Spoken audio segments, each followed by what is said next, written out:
telling me I'm live. It's also hiding the chat from me. And Mike's chair squeaking. So, normal service here at MacBites headquarters. I now need to go and find the chat. That's all very well, YouTube, but you've stolen my chat. And I like to see what people are saying. Now I've got to go in and find myself on YouTube, honestly. It was working fabulously last week. And it's out of beta now, believe it or not. So this is supposed to be working. I've actually got to go and search for myself. Oh, this is ridiculous. So let me find who's with us. There we go. You're going live now. I am aware that I'm going live now, YouTube. Thank you for that. Right, who have we got? Hello, Kim. Hello, Jonathan. Hello, Graham. How was the fish and chip supper? Do tell. Oh, fancy fish now. It's good that we're not actually doing anything live out the window, isn't it? I've lost him. He's gone. Never mind. You've disappeared. I'm here. I know you're here, but I was talking to you. Yeah, I was sending them reminder mail on the 20th. Oh, it's all right. That ambulance has gone. We had an ambulance outside. I thought it's quite a way off and it's dark, and I thought it was a fire engine, but apparently not. It was an ambulance, but it's gone away now. Without too much drama. So that's either very good news or very bad news, probably. I've never had a Toblerone. Oh, you've never had a Toblerone. I wasn't a fan of Toblerone. My mum was, but I only liked what I liked, and I didn't like trying new stuff, and I just didn't. I thought it'd taste nutty, but it's more. Is it almonds or honeycomb? Honeycombish. So, Mum absolutely loved them. And I tried a piece once years ago, and it's actually quite nice. But I must admit, it isn't something I would go crazy about having. But somebody has been lusting after it for a long, long, long time. Right, how are we doing then? Oh, who else have we got? Oh, fish and chips were nice. Good. I have been contemplating fish and chips for a good few weeks, actually. I've just been fancying them. But what puts me off is I don't eat potatoes. And chips are great if they're nice. But you know when they're a little bit crispy at the edge, you can't be doing with that. So I decided I'd probably just have the fish. But we decided we would be stoic and we would wait until we can get to Bramley Farm. But this week has been, how shall I put it? Chaotic. More on that in the week at MacBites headquarters. So actually, I think it's pretty amazing that we've got a show tonight. But we have, which is good news. Oh, about to do the drive home. Good. Glad you'll be here for a bit anyway. Hello from across the pond, Deb. Hello, Neil. It's a little bit earlier tonight, aren't we? Maybe it's when I'm stressed. Yeah, maybe it works. Who knows? Anyway, right. It's buffering on me. I don't know if it's buffering on others. Why would it be buffering? Let's have a look. There's no reason it would be buffering. I'm not doing anything I shouldn't be. It's obviously not you. Now, you see, I'm not fond of crispy chips. It's funny, isn't it? They've just got to be right. I don't mind if they're... What do I mean? Maybe not crispy's fine, but you know the very, very edges. The very edges. Oh, no, see, we've got more beach balling now. That's not good. Why would we be beach balling? I'm not doing anything different than usual, so we really shouldn't be buffering. Let me have a look if I can do anything my end, see what's going on. I see that my system CPU usage is going crazy, but it does usually calm down. At the moment, not calming down. So let's have a look. Let's see what I can do with it. I'm thinking it could possibly be the... oh no, look, that isn't doing any good either. Oh, let's save that. It could be I've got the webcam plugged in, but that shouldn't really make a difference. So what I'll do is I'll stop one thing that I'm doing and let's see what's going on up there. Has that made much of a difference? Right, what have we got? Oh, Keynote. Really? Using 1.2 gig of memory? Come on, the thing's got about 40 slides in it. Right, I'm going to close Keynote, get a bit of memory back that way. Nothing else is seriously causing grief. So let's try that again. Right, let's do... What I'm doing is I'm stopping Camtasia and I'm stopping it recording the webcam. Let's see if that makes a difference. Graham's bought a pink Echo. He hasn't bought a pink Echo. He says, you know that pink Echo you... Oh, you didn't, Graham. You didn't. tell me you didn't. Right, CPU 70. Not good, this. Not good at all. Right, what I'm going to do is I'm going to close down a load of windows in Firefox. This isn't good, is it? Oh, for crying out loud. I've got loads of stuff here as well that I need to see. That I was going to show. Right, I'm losing tabs now. Oh dear, we really are at a ludicrous point when I've got to close tabs to try and pull it back. It's still saying 75%. Tell you what, let's close the other windows. Let's close that. I'm left with not much to close. If I close anything else, I'm not going to be able to broadcast. So let's have a look on here on the TV. Right, did I have anything doing on there? It was all garbage, so I'm sure I can lose that. Right, I'm closing that. I am scratching around for things to close, I am. What are you doing running?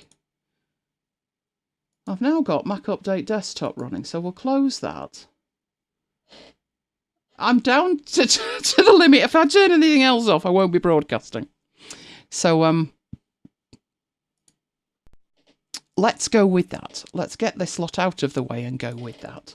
And hopefully things will calm down. Sometimes things do calm down once you've got going. So hopefully they will. Must be a busy night for YouTube. What can I say? Oh, Graham, you didn't. I thought you were going for the clock one. Right, Jonathan says it feels better. Right, well, at my end, it says the system CPU is 65%. Now, it does like it to be under 60. So it's bordering on 60 at the moment. The only option I've got left is to close Firefox and reopen it. But if I do that, it might not log me back into the sessions that I've got open. So let's go without doing that, unless it absolutely throws its toys out of the pram. And then I will do that. Right, okay, let's share my desktop. Let's see if that calms everything down. Or makes it worse, one or the other. I think we're okay if it's yellow, but if it touches the red, then no, we're not going to be. So it's on the yellow at the minute. So you should be seeing my desktop. At which point I will go and get the slides. That's a good idea, isn't it? Oh no, I shut Keynote, didn't I? Having one of those nights. Let me have a look, see if there's absolutely anything else I can close. Oh, come on. Right, Keynote's open on that screen now. Lovely, lovely. The wrong screen, but never mind, we can deal with that. Or maybe we can't deal with that. Right, no, it's there. Right, what else can I close down? Let's close Droppler. Let's close... No, there's not one more thing I can close. So it's going to have to be, let's go like that, at 64% as we're starting. Hang on a minute, that doesn't look right. Let's try that again. Oh, you've got to love these nights, haven't you? No, it says it's recording. Oh, dear. You know that problem people have been having with Camtasia? I've got it now, Mike. Which one's that? Yeah, it's an intermittent fault. I hate intermittent faults. Did I mention that? Yeah, if I show you, you might actually be able to see it. If I say make a new recording in Camtasia, we get a green border around the screen. I am showing you the green border around the screen. But that border should disappear when we start recording. So you see that and it starts recording and then it goes away. Only thing is, it's not going away. For crying out loud. You've got to love updates, haven't you? Right, okay. This is why, if you ever wonder why I have 27 different apps to do everything, this is why. So, I am now going over to ScreenFlow. And I will do that. So, we need an internal microphone. That will do. And we need to be recording from that. That'll do. And we should be okay with that. Let's try that one instead. Has that sorted out the problems? Camtasia's balked. So you know when I talk to you about things being balked, and I say that's why I have extra apps. That's why I have extra apps. So I'm seeing that problem with Camtasia. I know other people are seeing that problem with Camtasia. Oh, guess what? My system CPU is now at 30%. That'll be Camtasia. Okay, well done, ScreenFlow. You are back being my number one. Lucky you. Another blog post. Another blog post. Mike, make a note of that. Right. I'm taking I should announce this right now. I'm taking the whole of December off. That does not mean we won't be having after hours, because that's fun. No, I'm taking December off from crises, people that expect things. I'm actually going to put on my out of office message. Out of the office for Christmas. See you next year. I've got chocolates on my t-shirt. I know you can't hear Mike, but he's got chocolate on his T-shirt. He's a bad boy. Right, hello, welcome. We're a little bit late, but that's because Camtasia is causing grief. But at least it should have stopped beach balling at your end. I tried turning it off and on again. I could do that, Pete, but if I did that, I'd probably see you Tuesday. Let's have a look what we're going to do tonight. We've redone this running order about 19 times. It's been a heck of a week, as you will hear. But the Capto deal's still on, so I'll be talking about that. And of course, it's Black Friday. I have got the very best deals for you. I have been saving every email I've got about Black Friday, and at the last count, I had 97. They're driving me mad.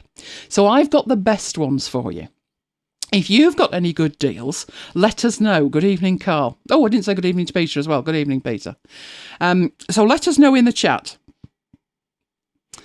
Now, then we've had a request from Tracy, and she's not the only one. She was the one today that said, I'm loving what you're doing with Notion, but I've no idea how to get there because I'm a complete beginner. So we're going to take it right back to the beginning, and we're going to look at the very basics.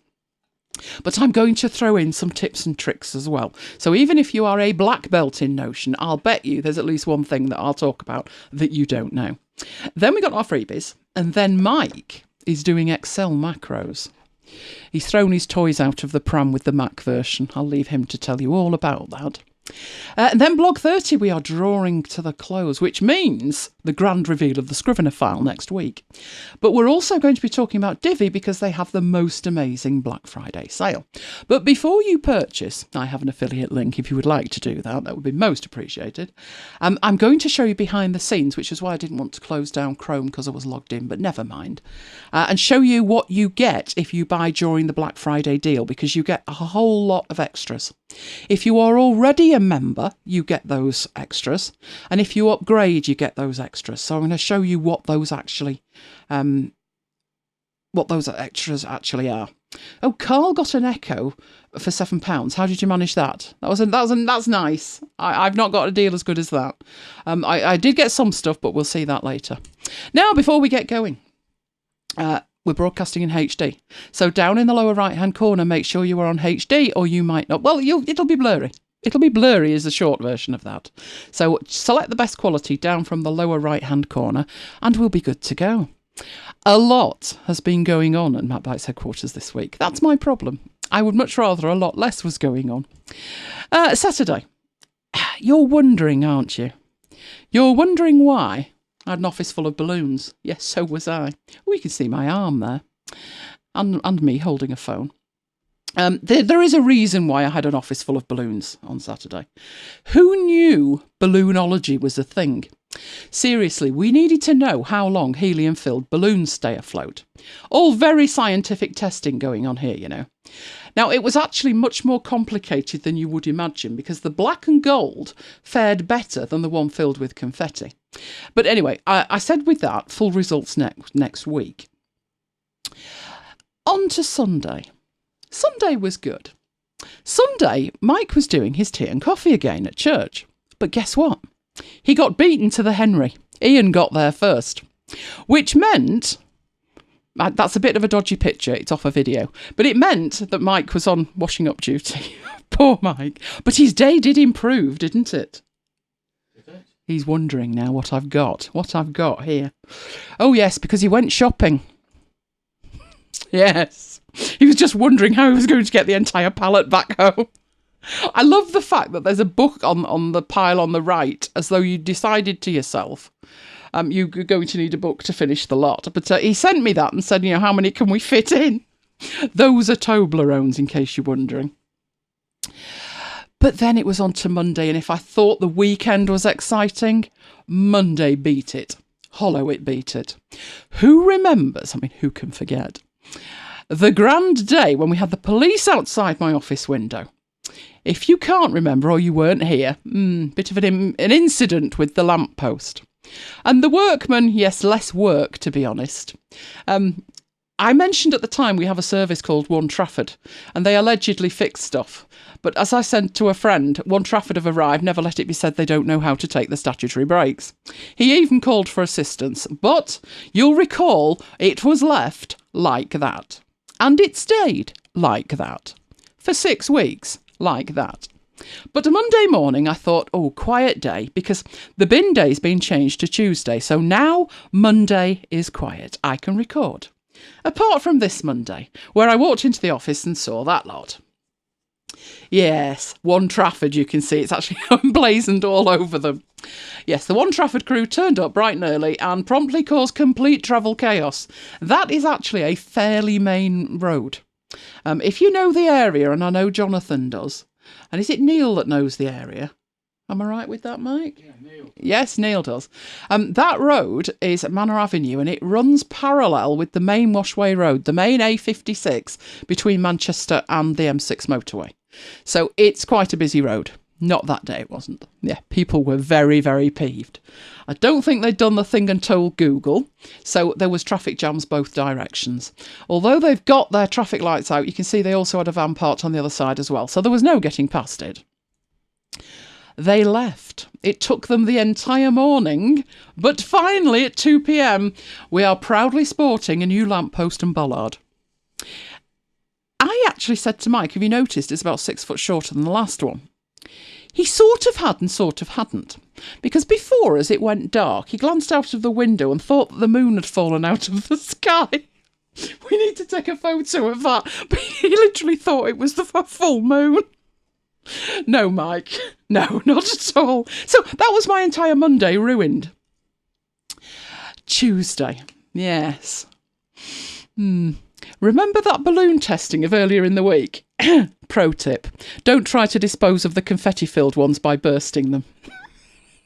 I am still finding gold confetti all over the place. It is biodegradable, but it's not actually paper. So it's like shiny and it doesn't crumple. And yes, it exploded all over my iPad and my desk. And I still, there is actually a piece of confetti. I'll show it you later. Behind my computer. I can see it from here. So, yeah, could have been easier. But by Wednesday, I was back in my happy place. Oh, yes. Amazon were delivering the early Black Friday deals. And I was indeed in my happy place. Now, Thursday, we figured, right, we can play catch-up. We have actually got a hugely busy week on this week, major do tomorrow that we're organising. So, by Thursday, I said, well, you know, we're going to have to catch up. We need to catch up. Lola had other ideas. We didn't really get much done as she spent most of the day either sat on Mike's knee or sat on mine. However, never mind the dog, gorgeous though she is, just have a little look behind Mike's chair. In fact, let me draw some attention to that for the full effect. That's the bit I should photograph out. That's the bit. He said, can you Photoshop that out? Well, I could have done. Oh, we have a white Toblerone. That wasn't all, actually, was it, Mike? Look. Ice cream. Oh, yeah. But never mind that. Isn't she a cutie? She's what you should be looking at. The gorgeous, gorgeous Lola. So, yeah, Thursday, bit of a washout. Which takes us on to Friday. Now, as I said, we've got a huge do on tomorrow. It's the biggest do of the year. We do have a very busy social life. So pretty much at the moment, and I will take a picture before we leave tomorrow, but the house is in complete and utter chaos. We have lots of boxes. We have all sorts, seriously. But we will photograph it all, and it'll be in next week's. But let's get on with tonight. Remember I talked about Capto. It was an alternative to ScreenFlow and Camtasia. And I'm glad in a way that we've solved the problem with the Camtasia thing tonight and found out what was causing the problem, because that's why I have so many different apps that ostensibly do the same thing. Because if you remember, it was on offer, $16.99. $16.99 for a backup. I'll take that. So we looked at it last week, said it was pretty fully functional. It it basically would replace your screen recording software and your screen capture software, and the deal is still on. So it's $16.99. The deal, I'm not sure when the deal's actually going off now. Maybe Mike can check. But it's on the same link as I had for last week, I think. I would expect that to be... No, it's not on their website. What price have they got it at on their website? He's struggling now. They haven't actually got a price on it. $12.99. Oh, that's even better. Oh, good grief. No, single license, $19.99. It's still cheaper here. It's still cheaper here on Stack Social. So Michael put the link in for that. I would expect that to last at least over the weekend, with it being Black Friday. But hopefully, it will. Hopefully. So I looked at that last week. If you want to go back and see what I said about it, feel free. It's very capable. It's very capable. If ScreenFlow hadn't been playing ball, that's probably the one I would have gone with tonight. Anyway, it's Black Friday. Now, Neil's already had an amazing look with... Carl, with his Echo Dot. It is an Echo Dot, isn't it? Yeah. Graham, yes, said he was going for was it a white one? They only do it in gold or something, but you're teasing me and saying you've gone for a pink one. So let's go and have a look. Why is that not moving? Let's go and have a look at the very best of the Black Friday deals. Right, this one I was thrilled with. So we'll start with this one. Right, why are you moving? Crying out loud. You ever had one of those days? Right, Devonthink have got a deal on 25% off. And what makes this one so good? The new version of Devonthink came out a while ago, and they give you a 30-day trial. Now, I was actually pretty disappointed in a 30-day trial, because normally their trials are not measured in days, they're measured in usable hours. Hours you've actually used it. But what they've done this time is, when you install your trial, you get 30 days. Once your 30 days are up, you then get 50 hours. But the 50 hours is not in terms of hours, it's in terms of hours the app is open. So if you're capturing a lot to it, you only need it open for a few minutes. So what I've done, I had it installed from when it was first released, and I figured there'd be a Black Friday deal. I got my 30 days, and at the end of my 30 days, I thought, I'll need to be buying that. But then I got these 50 hours, and I've only used 10 of them. So I've still got 40 hours left. But my luck's in, because they've got 25% off over the weekend. But rather than just give you that percentage off, new licenses. So if we go in and we actually have a look at Devonthink, the price has already got that off, I do believe. Let's have a look. Buy. We go to buy and we go to pro. Now it will actually add this to my cart and then piddle around. Yeah, that's the full price if you've never bought it before. So the usual price is $200. But you can see there is a 25% discount based on Black Friday. But you get that discount even if you are upgrading. If you're upgrading, the price is $99 and you just get your 25% off, so it's $75. Worth having, methinks. So that's the first one. Now it's in the basket and I've got to get rid of it, haven't I? Oh dear, I'll deal with that later. Must remember not to buy it, Mike. Because I'll be upgrading, so I need to log in first and do all of that, which is what's it's saying down here. If you want to upgrade an existing license, you're going to need to log in. But that is available just on their site. You don't need any coupons or anything like that at all. So that was one. Another one that I thought was pretty decent was the Audible sale. And what they've got is 300 books at £3 each. Now, I think you do have to be a member to take advantage of that. Don't keep doing that. You're annoying me. Well, there we go. Black Friday. So if we go in there, there are... Pete wants to know what it does. What does it do? Devonthink. Oh, right. Okay. I thought we talked about Devonthink. Right. Devonthink is a document management system. We have talked about it before. We will talk about it again because we've not done the whole of the new one. But basically, it is an app that... Let's go and have a look at the page. And you can see it. Right, it is a database system which indexes the content that you add to it. And the content you add to it can be any content. It can be images, Word files, PDFs, it doesn't really matter. You just drag the stuff in there or send it to it, and it will analyse the contents. So when you come to do a search, it will do fuzzy matching.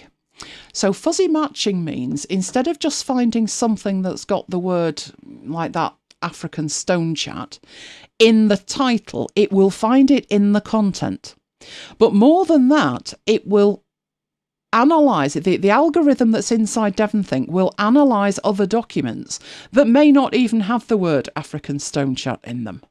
But it will work out from its algorithm that that is potentially related information. So it's a brilliant database system. Now, how I use it and have done for years, 13 years now, is I have it hooked up with a Fujitsu scanner. So everything I scan is scanned straight into DevonThink and OCR'd by DevonThink.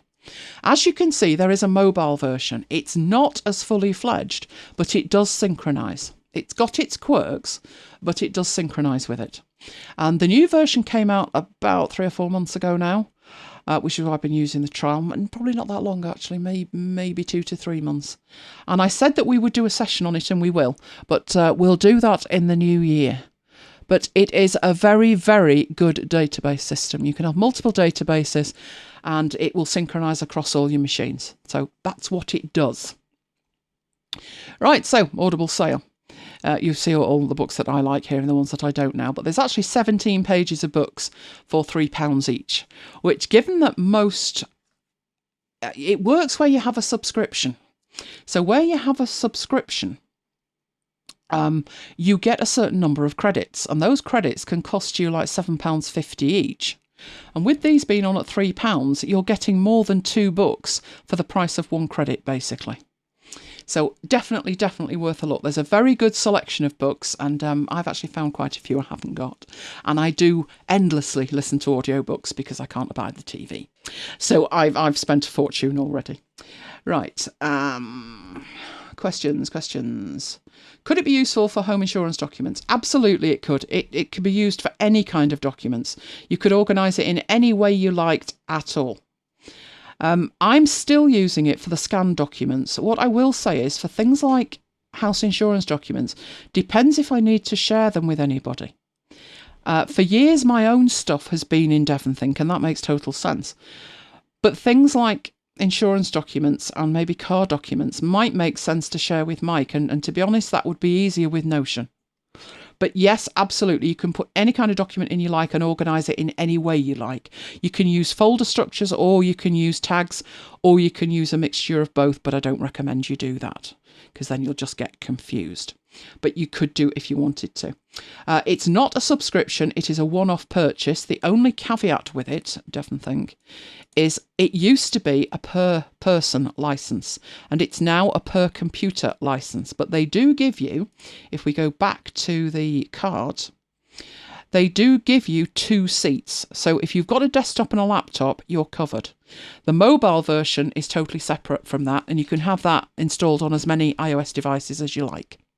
There is no Android version available, but it is a very, very, very good app. I wouldn't want to be without it, even as just a scanning app. I have got alternatives for scanning, but nothing seems to scan quite as nicely or as accurately as DevonThink, to be honest.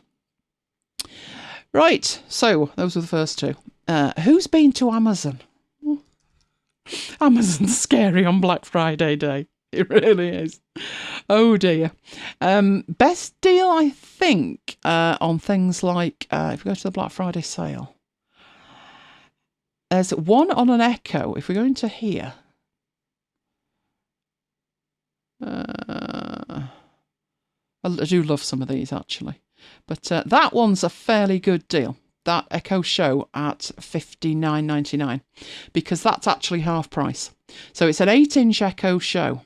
Now, actually, we were in the market for an Echo Show. Our rationale was, we've got one in the kitchen and it's an older one. And unfortunately, the screen's gone it's got lines on it. It's a known issue, but it's obviously over 2 years old, so there's not much you can do. It's out of warranty. So we're in the market for a new one, but we wouldn't particularly put the new one in the kitchen. We would probably get a new one and put it in the office and move the office one down to the kitchen. So that was the plan with that one. I think that's about the best deal. Some of these do make me smile though. There was one earlier, I think it might have disappeared. Basically, it was a smaller one of these. So it'd be the Echo Show 5-inch probably, with a Ring doorbell. And it said, the Echo's free. You're only paying for the Ring doorbell. Right next to it in here, let's see if I can find it.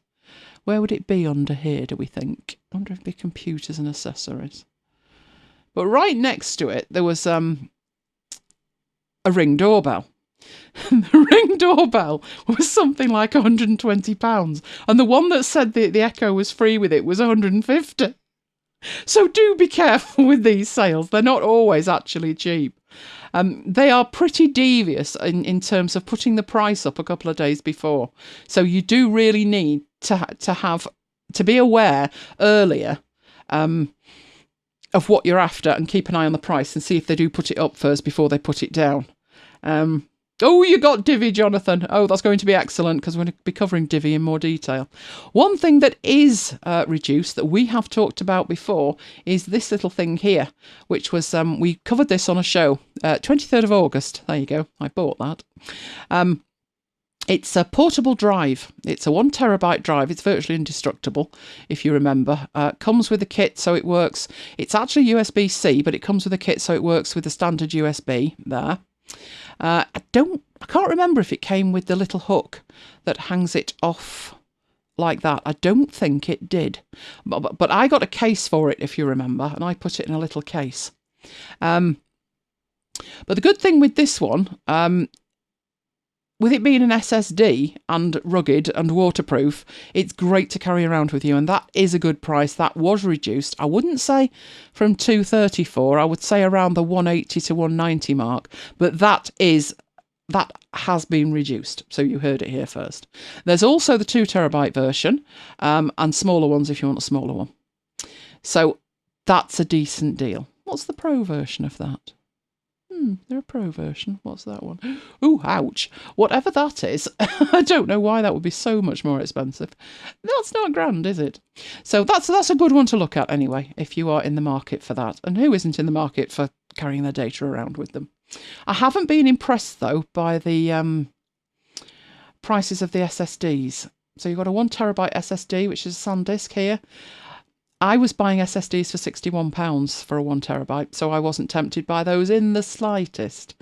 Not in the slightest. Yeah, that's the Pro one. And that's the 2 terabyte one. So that's reduced as well. That was a hugely expensive thing. So like I say, as long as you've kept your eye on the price leading up to Black Friday, you'll probably get some decent deals. One thing I did notice with the price of these things, where they're looking at 128 gig for $22.99. Doesn't look bad, does it? Black Friday deal, not bad. They've even got one here for $14.99. But 7 Days Shop have got them on for £9.50.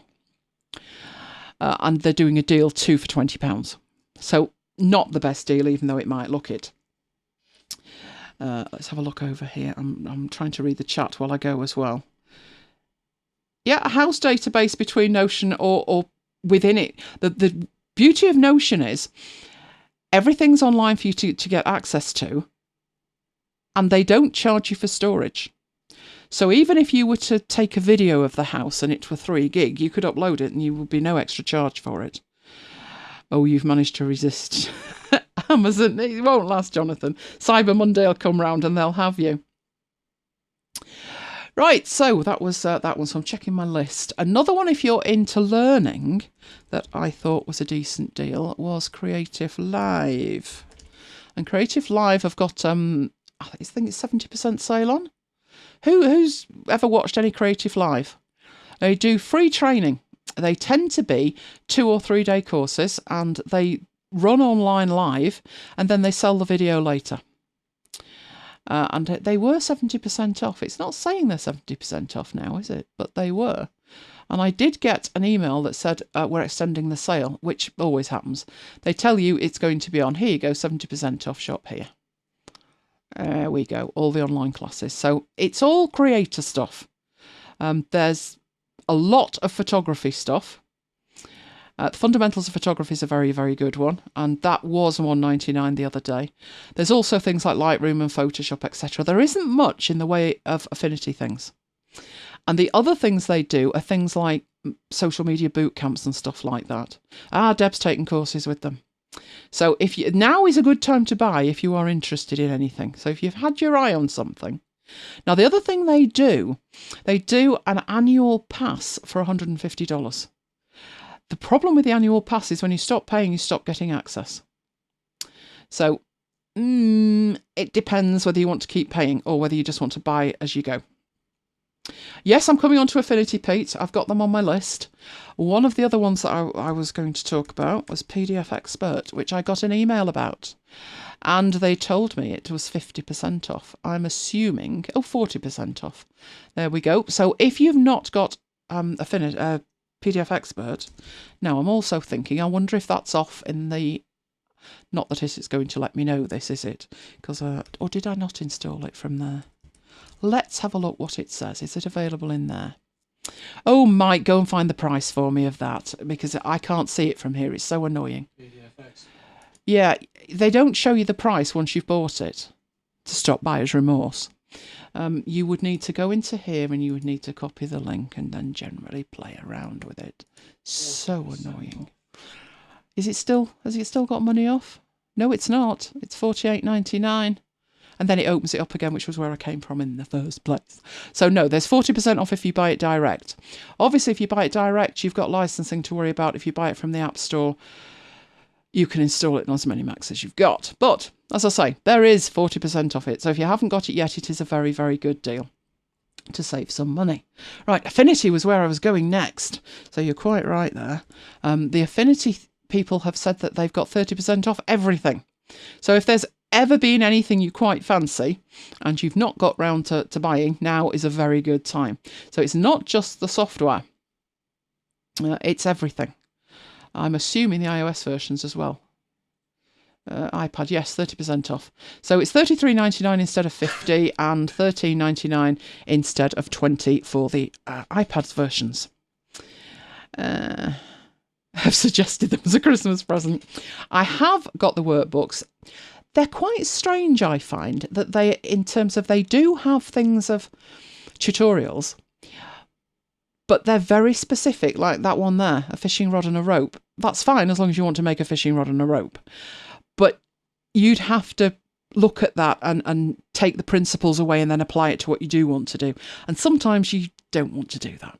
You just want to get on with it and follow a tutorial that's bang on what you want. But there's interviews in there and all kinds of stuff. They're very good books. They're beautiful books and the fact they don't do a digital copy either. You actually have to have the physical book. So the books are well worth it as well. If you've got all of the software, though, they do have other things in the store. So if we visit the store, you've not only got that off there, but you've got money off all of the toolbox items that they have as well and bundles. So brush bundles, font bundles, everything is 30% off. Everything. So it's always worth going to have a look.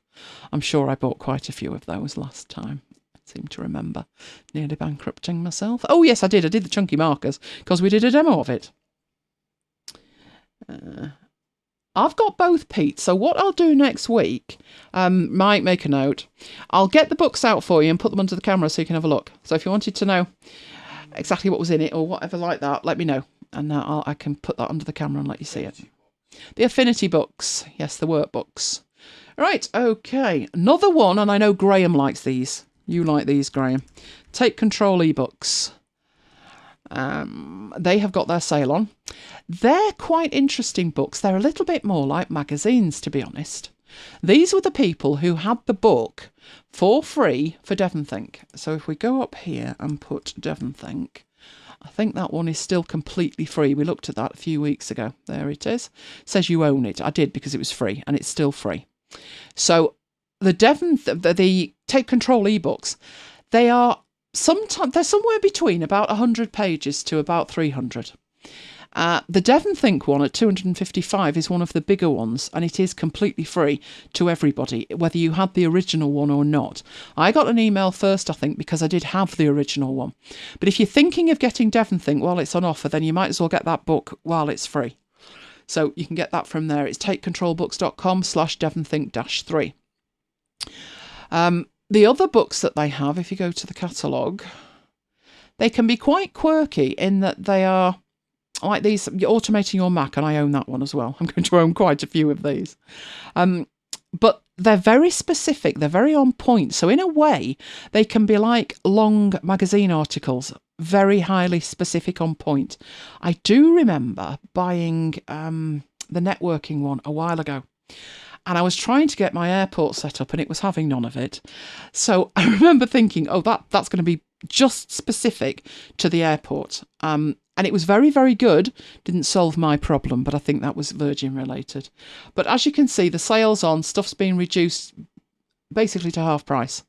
So if you wanted to things about your Apple ID and Apple Notes, £3, $3, even cheaper, $3. So check out Take Control Books.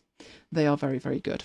Another one that we have mentioned before in relation to freebies that they do, and little bundles that have been useful. Well, right now, this one's going on for another 2 days. They've got 25% off everything. So if there is a bundle there that is still available that you were in two minds about, you can get 25% off that. If now is not a good time to buy, because you've got to buy things for the kids and other family members, makes you glad you've got a very small family, doesn't it, Mike? So I can completely indulge myself. What does Lola want? Oh, rodeo sticks and schmackos. And she wants more than the worth Toblerones on that crate, if possible, which she pretty much has put away today. She comes in and she literally talks to me. I'm going to have to record it. But if now is not a good time to be buying things like this, they always have a Christmas sale on as well, and it will probably be 25% again. So all of those bundles there's pages and pages of them, or you could search for them. So if you remember, a couple of weeks back, I came in and I was saying that they had bundles of presentations available, presentation templates. And I typed in presentation or PowerPoint, and here they all are. So all of these are being reduced. All of them. So that says that's $24, but you'll get your 25% off your $24. So if there's anything that you are interested in, now is a very, very good time to buy. Now, something else. QR Factory. I have had so many comments about this. I have had comments on videos. I have had emails like, oh, wow. Well, look, 50% off. Now would be a very good time to buy. That was the demonstration I did showing you how I create the QR codes I've got on my slides. Somebody else, let me see. Let's try Riedel. It's double D, isn't it? I think Riedel had done a QR code, and I thought, oh, that's cool. Let's have a look. 50% off. Clearly not on here. Oh, that's not good. Can't find a thing on the proper Twitter site, you know. I'm all right in an app, but on here it's ridiculous. But they had an image that they were using for promotional purposes like this one, and it actually had a QR code on it, and it looked as though they'd done it with QR Factory, because it had a logo in the middle, and needless to say, I can't find it. I should have saved it. But it is on offer for 50% off. I'm not sure if that one is in the App Store at 50% off. I got my copy from the App Store, I believe. But I got it on sale as well, so I didn't pay the full price either. Oh, this is ludicrous, Apple. I'm going to leave that open because it's only going to take me out to it again. Can't get the staff. So you'll show me the price. There we go. It's half price in the App Store as well. So if you wanted it from the App Store for convenience, it's half price in there as well. Because last time we looked at this, it was £20. And we did have such fun with that. So that's available as well. So who else has found other things on Black Friday? Those are the best ones that I found, I must admit.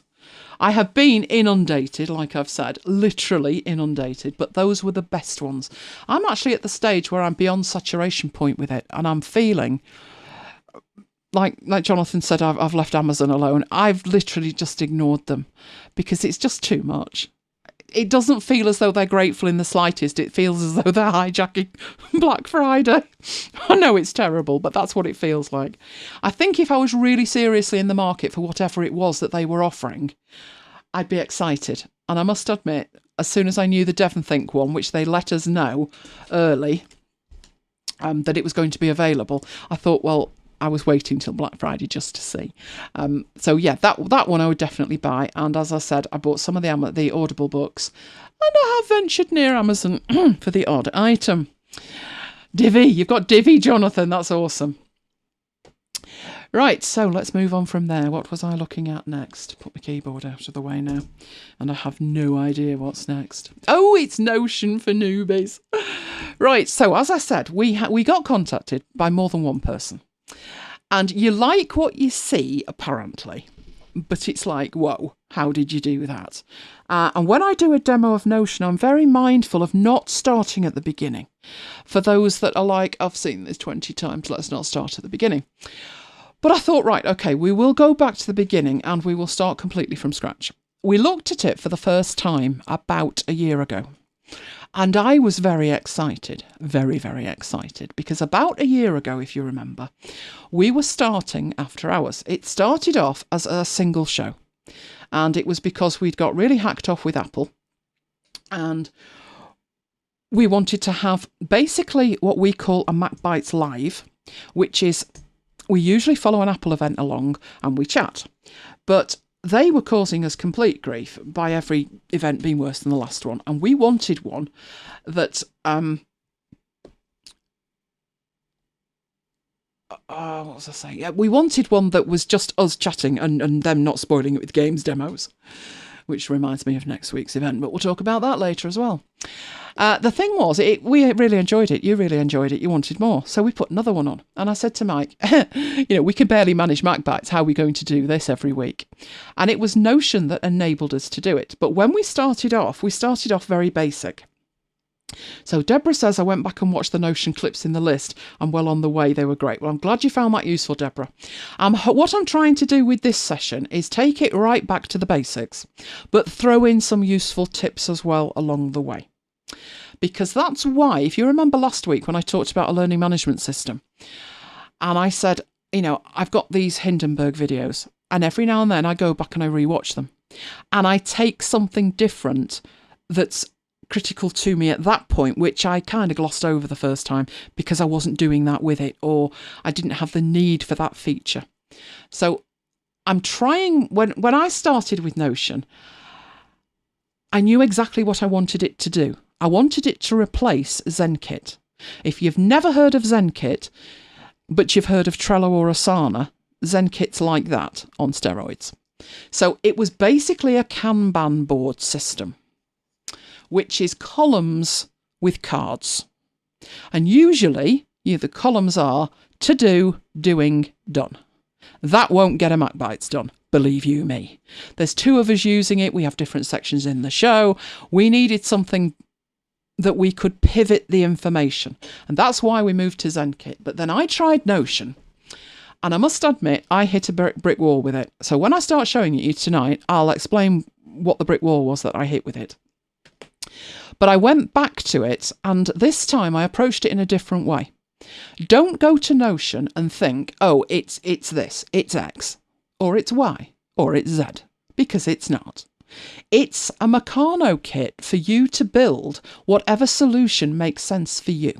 So you'll see on there, it says notes, docs, knowledge base, tasks, projects, databases. But basically, it's anything that you choose to build. Now, that gives you a bit of a problem if you've drunk the Kool-Aid that's out there in articles on these tech sites. And these articles annoy me. Oh, the new Evernote killer. It's not Evernote. It doesn't profess to be Evernote. Can it do what Evernote does? Yes. But that doesn't mean you should move. That doesn't mean it's Evernote. What else could do the same job that Evernote does? A paper pad and a pen. But you probably don't want to dump Evernote and go to that system either. So whether you would switch to Notion at all, or whether you would use Notion alongside something else, really depends on what you want to do with it. And don't drink the Kool-Aid from these articles of it's the Evernote killer and you need to move, because you might not do. I will explain more as we go through it. So let's go in and actually have a look at it. Now, I did have it open, but heaven knows what's going on with the fans on this machine at the minute. Where's the list, Deborah? Oh, that's a question, Paul. What I'm going to do, because I've been asked that, I put the list in a tweet to Deborah. But what I'm going to do is I'm going to put the whole lot into a blog post with tonight's session, and you'll be able to follow along with all of them. So it would probably make sense to do this one first. So blog post coming, not this weekend, Monday, Tuesday. Right, I have got here, let's bring this one back. Right, we'll lose Devon, think. Right, when you first go into Notion, you'll be faced with something that looks like this. Now, I can't guarantee it will look exactly like this. This is our MacBites demo account, and that was the onboarding at the time, which was about 10 months ago. They gave you one note and it looked like that, and that was it. They may give you more now, but it's probably still not going to be enough to explain what it actually is. But you will log in and you will be faced with something like that. So to take you through the interface first, on the left-hand side, you have your folder list, your top level folders or pages or items. But it's the top level that you're seeing. It's grouped into 3 groups mainly, although there'd be 5 there. At the top, you have your account, so you can get into your account settings in there. You'll see that's a free plan with 1 member. It's our demo account. But let me just show you what it would look like without. So that's our Giles Thomas team, and it's a team plan, which means we pay for it, and there's 2 members. So that's what it looks like if you're actually paying for it. Right, but let's keep it simple. Then you have the next 3 items, which is your find, your updates, and your settings and members. And as you'll see with that one, paid accounts have exactly the same. Then it says workspace, and then private, and then you've got 3 more options at the bottom for templates to import and the trash. Now, to show you what it looks like when you've added stuff, I'm going to go and switch to mine. Not to overwhelm you, but you'll see that we have favourites. And initially there will be no favourites because you haven't favourited anything. So I'll use this one to show you what the middle 3 groupings are. But here you've got favourites. So all of these items at the top right have been favourited, and that is what makes them appear in this section over here. If you don't have any favourites, the section won't exist. The next thing is workspace. So if we just do a quick comparison, the workspace here is empty. So you might be thinking, what's that? Why would I put something in the workspace rather than private? I mean, obviously private implies only access to you, but why would you put it in a workspace when you look back up here and there's only 1 member? Well, the rationale with that is a workspace can be shared. Tracy's here. Good evening, Tracy. You got the message then. We're just starting. I've just said it's a Meccano kit. It can do whatever you want. And I am literally just taking people through the very basic interface, doing a comparison between a new account that's got 1 user and a my account, which has 2 and thousands of blocks. So for a start, the favourites don't exist because we've not favourited anything. But as soon as we favourite something, we do get a favourite section, and then that will disappear when we unfavourite. A workspace is for shared content. So there may only be you in it right now, so you could legitimately ignore that. You could actually fold it up, so it just says workspace. But if you potentially want to share anything with people and work alongside them, you could put it in there. The bottom one, private, is just your stuff. Archive isn't there by default. That's where I've archived our previous demos. We did some previous demos. So I've simplified this to take it back to what it would have been when we first created the account. Now, what a real live breathing system looks like is this. My favourites are at the top, but they actually physically live elsewhere. They're just pointers. you go down here, anything that's in Workspace is shared. So Mike and I have a dashboard that we share together. This will be revamped over Christmas. Did I mention taking a month off? Can't wait. Because I think we could do a lot more with it. So when we've thought it through and we've done a lot more, I'll probably do a session and show you that as well. But at the moment, that's where it's our jump off point for stuff that we share. Obviously, we do MacBites together. So that's what the next one is. We also do live sessions, training sessions. So that at the moment is separate from MacBites. Then we run the fans memorial for the Manchester United Munich air disaster. So that's all to do with that. Our social life, as you have pointed out, is extensive. Copious events, and that's run under the Catenians group. We then have a technical reference, which is anything that we need to share. So things like the configuration of Divi on our blog and setup for the WordPress stuff, that will be in a technical reference that we share. We've also taken to running our life basically like a Scrum. And if you look in there, we've got a sample, we used a template, but what we've done is we've put a stand-up meeting. If you don't know Scrum, don't worry about it. Basically, it's a 10-minute meeting every day, where we're at, what's done, what's not done, what needs to be done. And we have weekly meetings and monthly meetings. And then we could have sprint planning and a post-mortem. We've not got around to a post-mortem yet, but trust me, we will next week, because this is the big weekend. So those are the things we have shared. But things that I don't need to share with Mike are my control, how I run my stuff.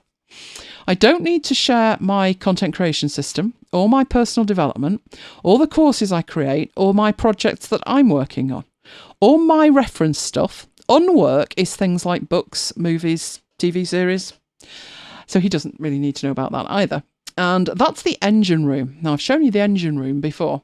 That has in it everything that looks after my system. So my journal and all kinds of other things. But I'm in the middle of organising that. And we built an LMS last week, which is a learning management system, and that was in there too, if you remember. So that's what's in mine, but it will start like that with not much in it. Is the Catenians more woman-friendly nowadays? Oh yes, we do all the work. No, to be honest, they are. There's only one event in the year that the ladies are not invited to. Not that we want to go to the meetings. And that's, it's basically the charter dinner, but they call it the circle dinner. But we have a meal on our own that day. But every other event is lady-friendly. So yes, it is. Right, so this is what you get when you start. And I'm going to relate this to a few topics. Because as I've said, a lot of people, you read anything about Notion and it's going to mention Evernote. So, and of course you can import. You've got an import option down here. And Evernote is one of the things you can import from. So if you already have a fully fledged system in Evernote and you are wondering whether to move it to Notion, I would say to you, learn Notion first rather than import everything first, because I think you may build a completely different structure if you understood Notion than you would on day one if you just import everything from Evernote. But you can also bring in things from elsewhere. So Trello, Asana, your own text and markdown files, and they do come in very neatly. If you've got a CSV file, which is a comma separated file, you can bring that in. HTML, Word, even Google Docs. Must admit, I've not played around with Dropbox Paper. Got a love-hate relationship with Dropbox. Love the service, hate the price. But I had a look at that recently and I could understand now why people might want to import that. And Quip and Workflowy. So they're the things that you can actually import. That doesn't mean you can't take in a PDF or an image or a video file, but they're segmenting those file formats from the other file formats because those file formats are the ones that you may have the information in and the structure that you want to transfer to Notion. So if you are intending to transfer an existing system into Notion, you might want to do it from one of those existing systems. So that's why there is an import option. Right, but then you need to get going. Now, at this stage, if you all know, I presume, what Evernote looks like. Who has ever used Evernote? Let me know in the chat. Evernote has a limited structure. that it can work with. Let me have a look at my Evernote and see how organised it is right now. It could be a disaster. No, it's not actually that bad. Right, let's have a look. And what have I got in here? No, I don't want that, do I?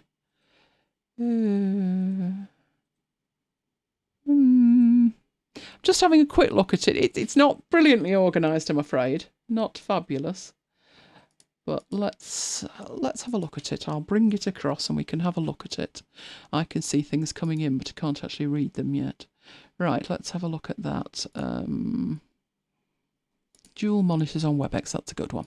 Right, so this is what my Evernote looks like. It's a little bit big for the screen. Let's bring it in. Mine is pretty organised. Not bad at all. You have notebooks, and within there you can have individual notebooks like this pinned notebook, or you can have stacks like these. So I have 5 stacks. Within the stacks you can have more notebooks, but that's it for organisation. So if I open there, you can see blog 30. That's my only active project in Evernote, which should tell you something. It should tell you she's using Evernote as well as Notion. I wonder why. Well, some of that's historical. The way this looks now is not the way it looked 2 weeks ago. I came to it 2 weeks ago and I looked at it and I thought, I can't be doing with this. There was notebooks upon notebooks in the sidebar. It was organised in terms of they're notebooks I thought I needed. One for MacBites and one for Scrivener. And, it made sense. But there would have been a slight friction between where does that go? So do I need a notebook for blog 30? And if I do, does it belong in a stack? So from an organisational perspective, I totally nuked it. And it took me about 20 minutes. And I reorganised the whole thing. So what you're looking at now is the final result of that. But yes, I do have things in Evernote for blog 30. But the reason that I have them in here was I didn't particularly put them in here deliberately for blog 30. They were already in here from about 4 years ago. So I did a search for blog post idea, and there they all were, and I'd done precisely nothing about them. By using the new system that I've used, and I'm not going to talk about that tonight, but I will if you're interested, I've managed to... It's like utopia. It's amazing. My inbox is at 0 in my email, and it's Black Friday. That's nothing short of a miracle, but it is. My inbox in Notion's at 0. My Evernote inbox is at 0. Everything's at 0. It's fabulous. Now, you can see there it says inbox 65. That's because I've not put them in the right place, but I do know where they actually need to be, which I did not know 2 weeks ago. But I'm just saying to you that what you have in here in terms of organisation is, at the very lowest level, you have a note. The next level up is a notebook. The next level up after that is a stack. And then you're out of luck. So you have 3 levels to organise it, and that's it. It does make you think very hard about how to organise it. Right, you could replicate that. Oh, do talk about it another time. Mike, put that down. Organisation system, how I got to inbox 0. It's like a confession. Right, you could replicate that in here, and I must admit, that's what I thought you needed to do. So I would have come over to the private area and I would have created a top level whatever. And at the time, I wouldn't even have known what that was. Is that a folder? It's got a disclosure triangle, so it could be.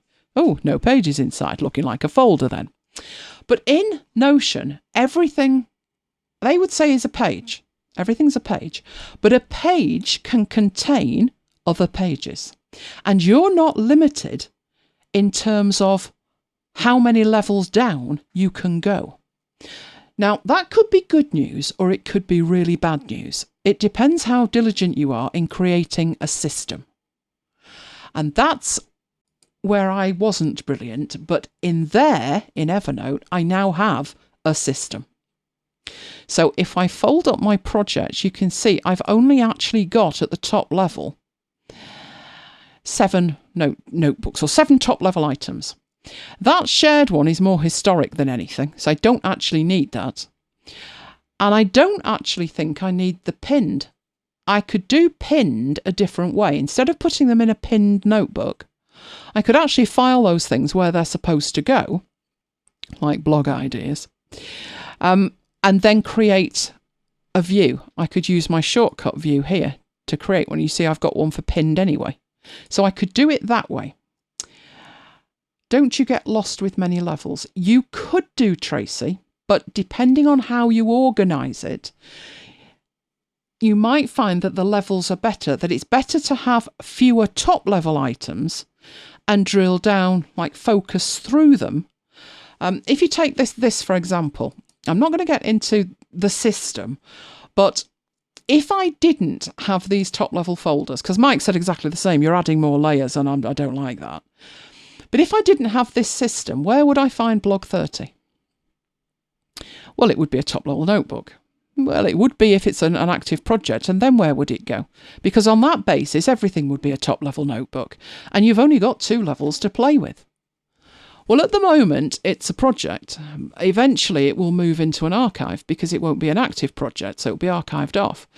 But I found that I actually had something like 80 odd notebooks. They were all at the same level. It was a nightmare. I couldn't tell which was which. Maybe if you put P at the beginning for a project and R if it's a resource, but you know, who does that? Because you've also got to be able to make the search work. So I do suggest a structure, but at the moment we're looking at the basics of Notion and I'm relating it to Evernote. So this is a page. It's not a case of creating a top level stack. But if we said that this was our, let's say our inbox, we'll just call it inbox. And now it's a page of content. There's nothing actually in it though. Now you could call this a notebook. It would be legitimate to do that. It puts in this little icon by default, but you can remove it if you want, or you can choose a different emoji, or you can upload your own. Now you may remember I did create a whole series of them and uploaded them myself. But we'll leave it as whatever that is. Looks like a cross between the Eiffel Tower and a rocket. Right, so let's imagine that is, in fact it is, in terms of Evernote, it's a top-level notebook. It could even be a stack. Because within here you can put anything. So if we go back to that Getting Started page, it says, this is a page for you to play around with. Give these a try. So what it's saying is, right, you've already created an account, but then it's saying add a new line and insert something. So if we go back to our inbox and think, right, well, I want to insert something. What do you want to insert? And this is where people just look at it and they're lost. Well, this is an inbox. So what kind of stuff would you put in your inbox? And most people start like this. Let's say today is Black Friday and I want to put a page together of the Black Friday deals. Right, you start with a slash, and when you put the slash in, it shows you the kinds of items you can put on a page. So text, page, to-do item, you can have headings 1, 2 and 3, a bulleted list, a numbered list, a toggle list, a quote, a divider, a link to another page, and you can keep going. Right, so there's lots of things that you can put in, some of them being more advanced than others. But to keep it really simple, you will notice, there we go, that text is the first item that it offers you. So the default is text. If you want text, where it says type slash for commands, don't just start typing. This page is for collecting my thoughts and clippings. That's just a piece of information for you. What I tend to do if I'm going to do that, and I do that, I will put that at the beginning of it, and I will then go in and make it grey, so you can change the colour. You are not coming up, are you? You did, and then you disappeared. So I would tend to make that grey, and then I tend to select that and make it italic. And now I know what the page is for. But now I start adding items in. So again, you've got this type slash for a command. Now, why would you need to do that? Well, you don't if what you want to do is to add text.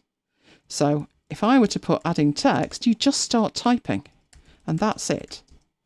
In that respect, it's a little bit like Evernote, because Evernote now, if you're on the beta, what's coming down the line for Evernote is that you will be able to put in blocks of content. So if you wanted to put in an image, you add it as a block. You could do that here. If you wanted to put an image in, you put the /im, and now it's an image. And at this point, you can choose whether to upload an image. You can embed a link to an image, or you can actually just choose an image from Unsplash. Let's have something really lurid. Right, we've got an image. So it's really simple to do that. But at this stage, you're treating this page as a page. You're not treating it as a notebook that contains other items. Let's look back over here. As it says, no pages inside. Now, it doesn't make any difference to this page if we were to add a nested page to it. So let's go back up here and get some space, move the graphic out of the way. It wouldn't change this into being a notebook. It wouldn't change it any way whatsoever if I were to make it a container for other pages. So let's say I want to put in my Black Friday deals. I press the / key and I choose page. Now, check out up here. What's happening up here? We're still in the inbox page, but now we have a page within it called Untitled. And that's where we're at right now. So I'll put in Black Friday deals. These are the Black Friday deals that I'm tracking. I can carry on typing in here, but you'll also see in here you've got these options. And this is what I think puts some people off. It's like, I don't know what this should be. Well, this is a quick way to get started. You could use a template or you could import things into it. So let's say you've put in Evernote 100 items on different notes that you've clipped with the Evernote clipper and you want those. Well, you could import them here. If you want to just start typing, that's absolutely fine. Just ignore it. We're going to look at these more advanced things down the line, but you can just start typing. So we had one at creativelive.com, didn't we? That was one item. And what else did we have? We have the DevonThink thing. So maybe I want to make sure I've bought DevonThink. There was the Amazon sale. So I'll put Amazon in and you've got your items. Now, when you look across here, you've got your inbox at the top level and you've got a page within it. But if we open that up, you'll see that one now says no pages inside. And that's where it's like Russian dolls. You can indent as many times as you like. That's not necessarily a good thing, but I'll talk about that in a minute. It's not changed. Adding this page to the inbox page has not changed the inbox at all. So let's click on there. Good night, Pete. We have a link to the Black Friday deals. It's an embedded page. It is embedded within this page. And in there, if we were to clip something to it, we could go down another level. So let's say I wanted to put in another page. You'll notice at the top, we're now at the 3rd level. And put in, let's say, DevonThink tutorials. So maybe you've got some links to tutorials there. Now you can use this to navigate up and down. So we have a page called Inbox, a nested page called Black Friday Deals, and within that we have some notes and another page, another nested page where we're going to link to the tutorials. I would clip something to it, but that won't do us any good whatsoever because the clipper that's in your browser needs to be hooked up to an account, and it's hooked up to mine, which will do us no good at all. However, we were in the LMS from last week that I built. It's a database, but don't worry about that. Never mind what it is. I will go over here and I will go to my YouTube channel. We will find let's actually put Elaine at the end of it. It will be there forever. Right. I'll find something that I want to watch later. Yeah, ScreenFlow, seen as though Camtasia was having a moment. Right. So let's say I want to watch this later and make some notes on it. Right. First thing you would do is to clip it. where would you clip it to? Now you can see I clip a lot to our MacBites database, but I have that database we created last week. Doesn't matter that it's a database, don't worry about that. So I'm going to save that. I can change this if I want. So if I wanted to put on there whose it was, this was what I showed last week. So I've saved that page. I go over to here, it appears straight away. There it is. And you should now be aware the little icon and stuff, that is just a page. It might live in a database. There's the video. And there's the video. You can actually play it from there. 1 hour and 7, all about ScreenFlow. There we go. And you can make your notes underneath, and that is what I do. I have a whole system there doing that, with notes underneath each of the videos. Now, although that's living in a database, it's still just a page, which means if I wanted to take it out of the database, I could do that. So if I were to take that out of that database and put that, where can I put that? Not there, unfortunately. Can I drill down a bit? Let's have a look. Oh, it's a full page thing. That's not good. How can I show you that? I'll add a page to myself here, an untitled one.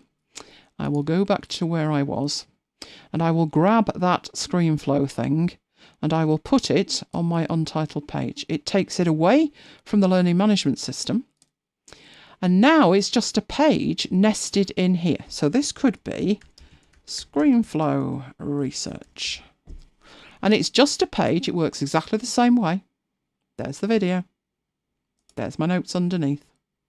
You will notice it doesn't have any information at the top, any meta information. Meta information lives in a database, but the entire page is just a page. That should make you think about something else, which is, if we go back in here and I put something else, so let's look up ScreenFlow and we go to the page. So let's go to the ScreenFlow page. Oh, that's a lovely link, isn't it? Let's take a reasonable amount of it. Let's take that. Right, so I've got just that link. Just thinking how I can actually get that in there. Right, let's put in there. Put in a URL. What I can do in here, let's just paste it. Oh, that's not the best place to put it, is it? Down we go. Down here and paste. And you can see I can create a bookmark or I can create an embed. So if I embed it, I'm actually embedding in there a copy of the page. The other option I had was to create a bookmark. So I can start to build pages up. That's the point. But let's get back to the simple one. So DevonThink tutorials. I then would look up DevonThink tutorials.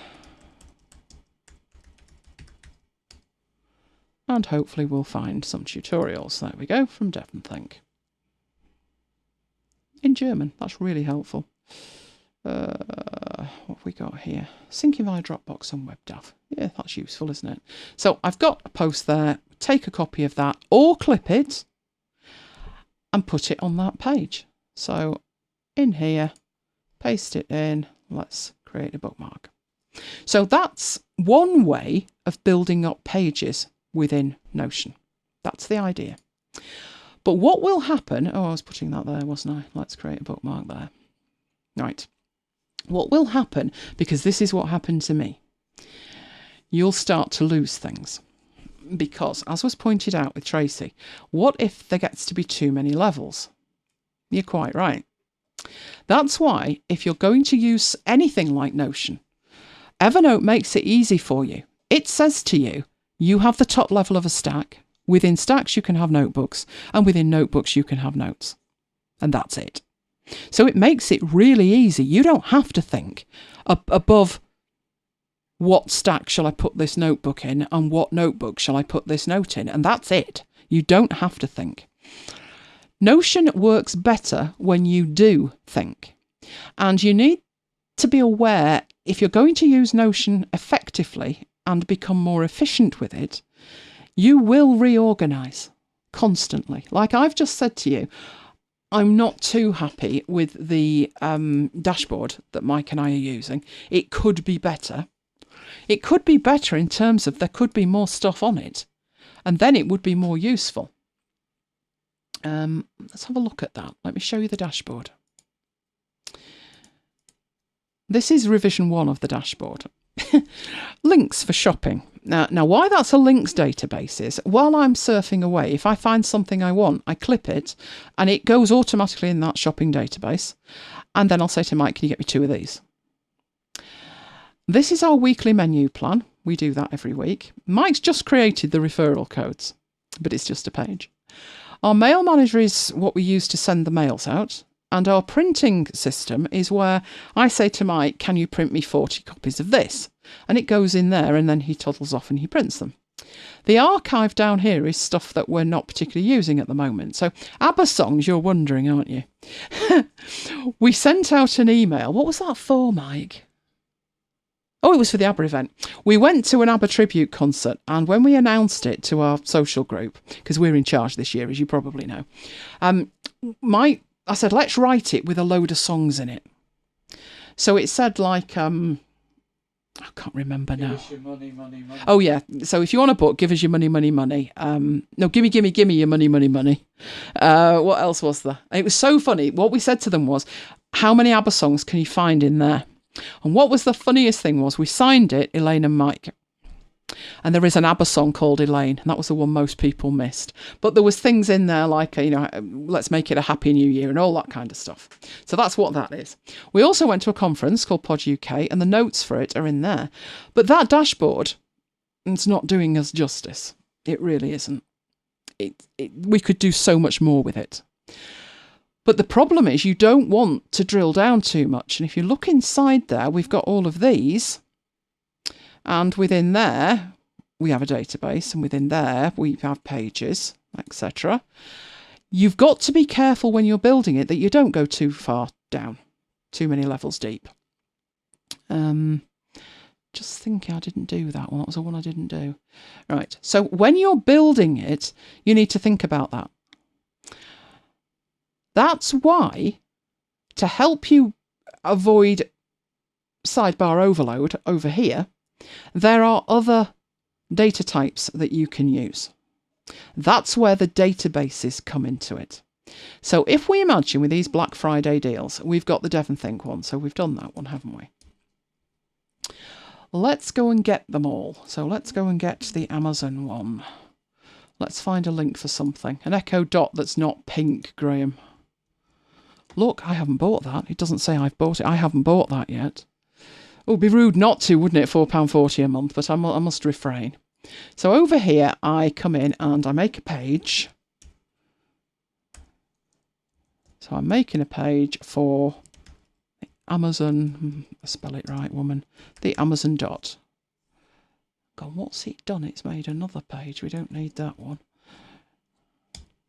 Right, and in there, I'm going to put the link to that, and I'll create a bookmark for it. So basically, I'm building up pages in here that are items I am interested in for the sale. So I will copy that. Let's just pick a class in here. Oh, how to make a living selling what you like. That's a good one, isn't it? Can we see this one? Get a link for it. Awesome. Oh, I've got some of those tins. They're from IKEA. Right, I mustn't get distracted. Right, okay, so this one's going to be creative live courses I am interested in. You went for the clock version as well. Oh, Graham. Oh, I've gone wrong with that. That's right, but it needs to be a page. So let's make that a page. Right, and creative live courses that I am interested in. And I'm going to paste that link in and create a bookmark. So I'm building up a single page for each item or items that I would like to buy. Now, let me show you why that is the way that you would probably do it. And if we go back and we find another course. So if we got another course. Don't give me a load of rubbish, just show me the courses. Anything will do. Anything-ish.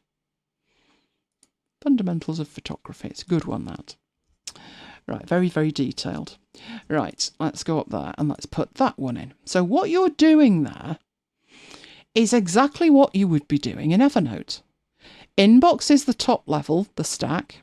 Maybe Black Friday deals is the notebook, and these are the notes. So at this level, these are the notes. And that's the problem. It gets away with you fast. Because maybe in here you decide, yeah, that kind of makes sense. One of those is about photography and one of them's about something else. So I'm going to make a page and I'm going to say these are photography courses. Now, if you think about it, would you do that in Evernote? You probably can't do that in Evernote, not unless these are notes. They're certainly not notebooks. So what we would do with that is say, well, that one was photography, so I can move that to there. And I'll make another page here, and that one can be craft courses. And of course, what's happening at this stage is you are going deep. So we'll put that one in there. And now when you come over to here and you start opening them up, and that's where I left Notion. You know, you have to do this and look how deep you're going and you can carry on. And yes, you would not navigate that in the sidebar in the way that you would in Evernote. So some people, when they get to this point, it's like, that's it. I've had enough with it. And that was where I was. I went back to it with a specific job in mind. And the job that I had in mind was doing MacBites. And to do that, I needed to learn about the other data types. So let's fold up the entire inbox page. Get back to our inbox page. And look at that getting started one. We've done that one, so we can tick that off. Right, drag the button over here to reorder. That's what that does. So it allows you to reorder. Also allows you, see when I move it up and down, you get that blue line between them. But you'll notice as I twang it over here, it goes vertical. If I were to drop it there, it creates columns, which is fabulous. Let me have a think. Can I show you something with columns? I probably can. If I go down to the engine room, I'm not sure how far ahead that I went, but let's have a look at the weeks. Probably quite a way. Let's have a look at that one. First week of the year, next year. Already done that. Been there, done that. Right, that's how I've done this here. So I've got 5 columns there and 4 columns here. You'll notice empty the bins. Oh, it's grey bin day. Well, it's grey bin day. Oh, we put the buntings out. So whereas it can look fairly stark in here, if we look at what we've got, which is just some notes, it can also, once you get used to moving things around, look pretty amazing. So we've done that. We've dragged things around. You just want Mike's spreadsheets. Okay, I can shut up if you like, or I can finish this. It's up to you. Right. Right click and delete something. Oh, we could do that, couldn't we? You just right click. You've got a whole range of options and delete is one of them. We'll pretend we've done that. The slash for commands, we've done that. We're going to look at keyboard shortcuts. They're amazing. Create subpages inside a page, and there's an example subpage, and we've done that as well. So as it says, pages can contain subpages, and what they don't tell you is subpages can contain subpages to any level you like, but I don't suggest you do it. So we've looked at that one as well. Right, so the only thing we've got to look at there is the keyboard shortcuts. But obviously at this point, I don't think we've made a good system for anything. Now, give me an example, so Tracy can go first if she likes, of something that you would want to do in Notion. Is it that you want to put notes in it like Evernote, or do you have ambitions to do something else? So when I went back to Notion for the second time, I thought, right, can this do the MacBites stuff that we would need to do? And then from there, I thought, okay, can it do the Munich job? Can it do the Catanian job? Can it do this job? And that's how I built it out. So I was assuming that because you mentioned Notion and the next word out of somebody's mouth is Evernote, maybe it would be notes. I'll work on that. You tell me in the chat what you would like to use it for, and we'll work from there. Right, let's imagine you want to replace Evernote for whatever the reason. So I go to my private section and I make a new page, and this is notes, my notes. Now, what I could do next is start making some notes. So literally add a page, and these are my Affinity Publisher notes. And then I would type something in and carry on doing that. And that will work for a little while. So let's say we're putting in Affinity Designer notes and maybe meeting notes, etc. So let's say we have meeting notes. It's very simple to do, and when you only have a few notes, it works great. Meeting notes. Right. I reckon I'd be okay with that until it hit the fold, at which point, if it disappeared under the fold, I'd lose the will to live. If I were building a note system, you know what it would look like. You've seen it. Meeting notes. That looks nothing like a standard page with just some more pages in it. You'll even see by meeting type, you've got a whole thing, maybe a list view. That's where databases come in. Databases might put people off, it's too complicated, but it will give you so much more flexibility, because at the moment with these, what meeting notes? What was the meeting? And what are these? Is it a collection of notes? Or were they notes appertaining to a particular video? Were they your notes, or were they notes you'd taken from somebody else? And there isn't really anything there, because there is no inbuilt tag system here, is there? I can't tag that and say, my learning. There is no tag system. You can build one because it's a Meccano set and you can build anything, but it's not there by default. So let's look at meeting notes as an example. What I would do is, instead of inserting another page, which I could do, let's say we decide, that's what I'll do. Let's pretend that we've got another meeting. Right, and this is what starts happening, isn't it? That's not good. That's ridiculous. All right, we might then even have yet another meeting. And without the ability to tag them natively within Notion, how do I differentiate my meeting notes from any other notes? Oh dear. I think once you've got another 10, 15 pages in there, it falls apart. And this is why that's not the way to do it. This is the way to do it. Notion has the amazing ability to create tables.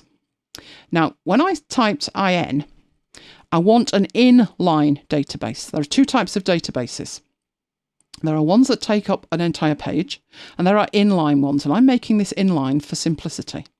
You might say there are not two types. Look at all of these. There's all of these types. But the thing is, these are all just different views of the same thing. So let me get that back. Don't do that to me. Come on, where have you disappeared to? Crying out loud. Right. I'm just going to make it a table and make it really simple. Right. That is a database. And you might be put off and think, I don't want to put my notes in a database. I'm scared. But this will make your life so much better. Right. At the minute it's called Untitled. I'm going to say notes. And you literally, each item here, there are 3 records in there, but they've not got names at the moment. We don't actually need them because we've already got the notes. But it gives you 3. Let's say we've got another meeting. Let's say this one was the first meeting. You've added that to a database, but that is exactly the same as these. The only difference is it lives one level lower in this database. And that is good news, because look, that's where you can create a tag system. You can either have a global tag system, which is a little bit beyond a Notion for newbies, or you can just create tags in here. So we'll stick with this one for the moment, and probably in the new year we'll have a look at the global tag system.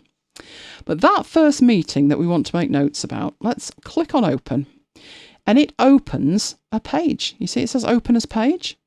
It's exactly the same. Look at it. You can barely tell the difference between that and any other kind of note. Apart from it has metadata at the top, which is good. Right. The metadata, you can put anything in it that you like. It hasn't got anything in it at the moment to choose from. It says select an option or create one. Well, these would be meeting notes, wouldn't they? So I'll call that meeting notes, put a tag in of meeting notes. If I had any files that I wanted to attach, I could do that there. And then in here, I would put minutes of the meeting and any other notes that I wanted. They would go in there. When I go back a level, there's my database. And as I go back to my notes page, so I'll just call that notes database so you know exactly what you're looking at. There's my other notes. So far, so good. Are we all okay with that? This note from the first meeting is in the database. The other ones are not. But we've seen you can drag and drop. You can drag and drop between pages. You can drag and drop into databases as well. En masse, if you want. And now all my notes are neatly in my database. What does that mean? Well, this was a meeting and that was a meeting and that was a meeting. So if I go in there, oh, meeting notes. That one was training notes. Now I'm getting intelligent with my system. Now I could search for all my training notes. Now, I'm going to mark that one as training notes, and I'm going to put in here the last meeting. And the reason I'm doing that is so you can see I've got 3 there that are meetings. They're meeting notes. You can select all 3 and then click on there and edit the property of tags and make them all meeting notes in one go.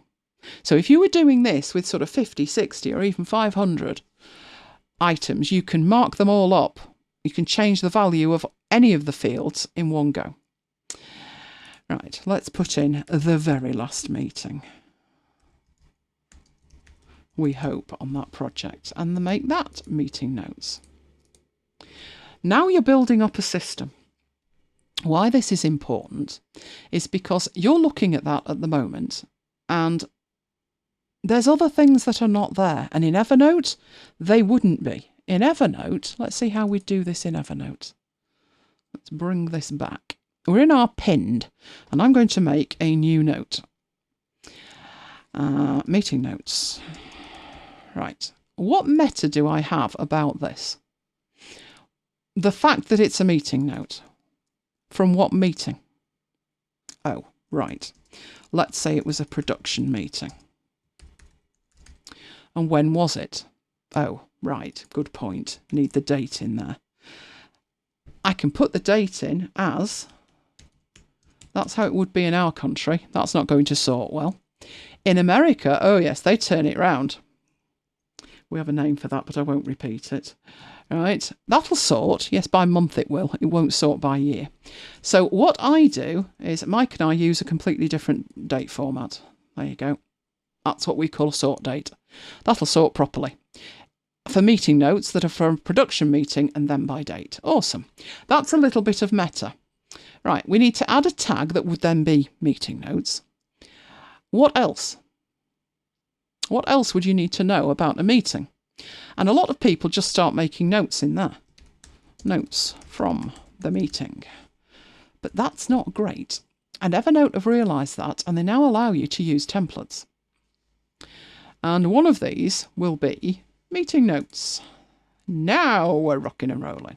That looks much better. One, you can put in there, it wouldn't be a class, it would be a project. You've got the date, time and location, what the goal of the meeting was. What that there was ever a goal of the meeting. You can change the cell colours and you can put the attendees in. Ah, now we really are rocking and rolling now when you've got attendees in. But this information in Evernote is in the note. It's not meta. It's in the note. So to find it, I have to search for it. I can't sort by attendees, can I? And if I only had the date in there, I can't filter by date because it's content of the note. And that is where Notion has it beat. But you're looking at it thinking, no, it doesn't, because there's nowhere to put that. We'll open it up and you're quite right. There's nowhere to put that. So let's fix it. What you're doing now is editing the database by adding a property. What property would you like to add? Meeting date. And then change the type to a date. Doubtless it won't be the kind of date I want. No, it's not. So we go back in there and you can format the date. And in the date format, you can choose something that would work for us. So probably day, month, year. Much better. So now we know when the meeting is. And you've added that not as lost data inside it, but as metadata. That's very important. What else might you want to know? Well, how about who was at the meeting? So in the property, we'll call that attendees. Now, obviously for this, we'll choose a person type. We're only going to have Mr. MacBites because this is demo account. But if I were to do this in my meeting notes in here, if I went in and made a new one, we've got participants. Hang on, wrong end there. And we've got Mike and we've got me. So I could assign us both to that. And you'll see down here, we've got templates just like they have in Evernote. So if it's our daily stand-up, there's what we have for headings in it. Okay, so who? We've got who, we've got when. You might, depending on your needs, have where. So you might have location. Depends if you need that. If you do, that will probably come from a select. And let's say you're in there with like meeting room number 1.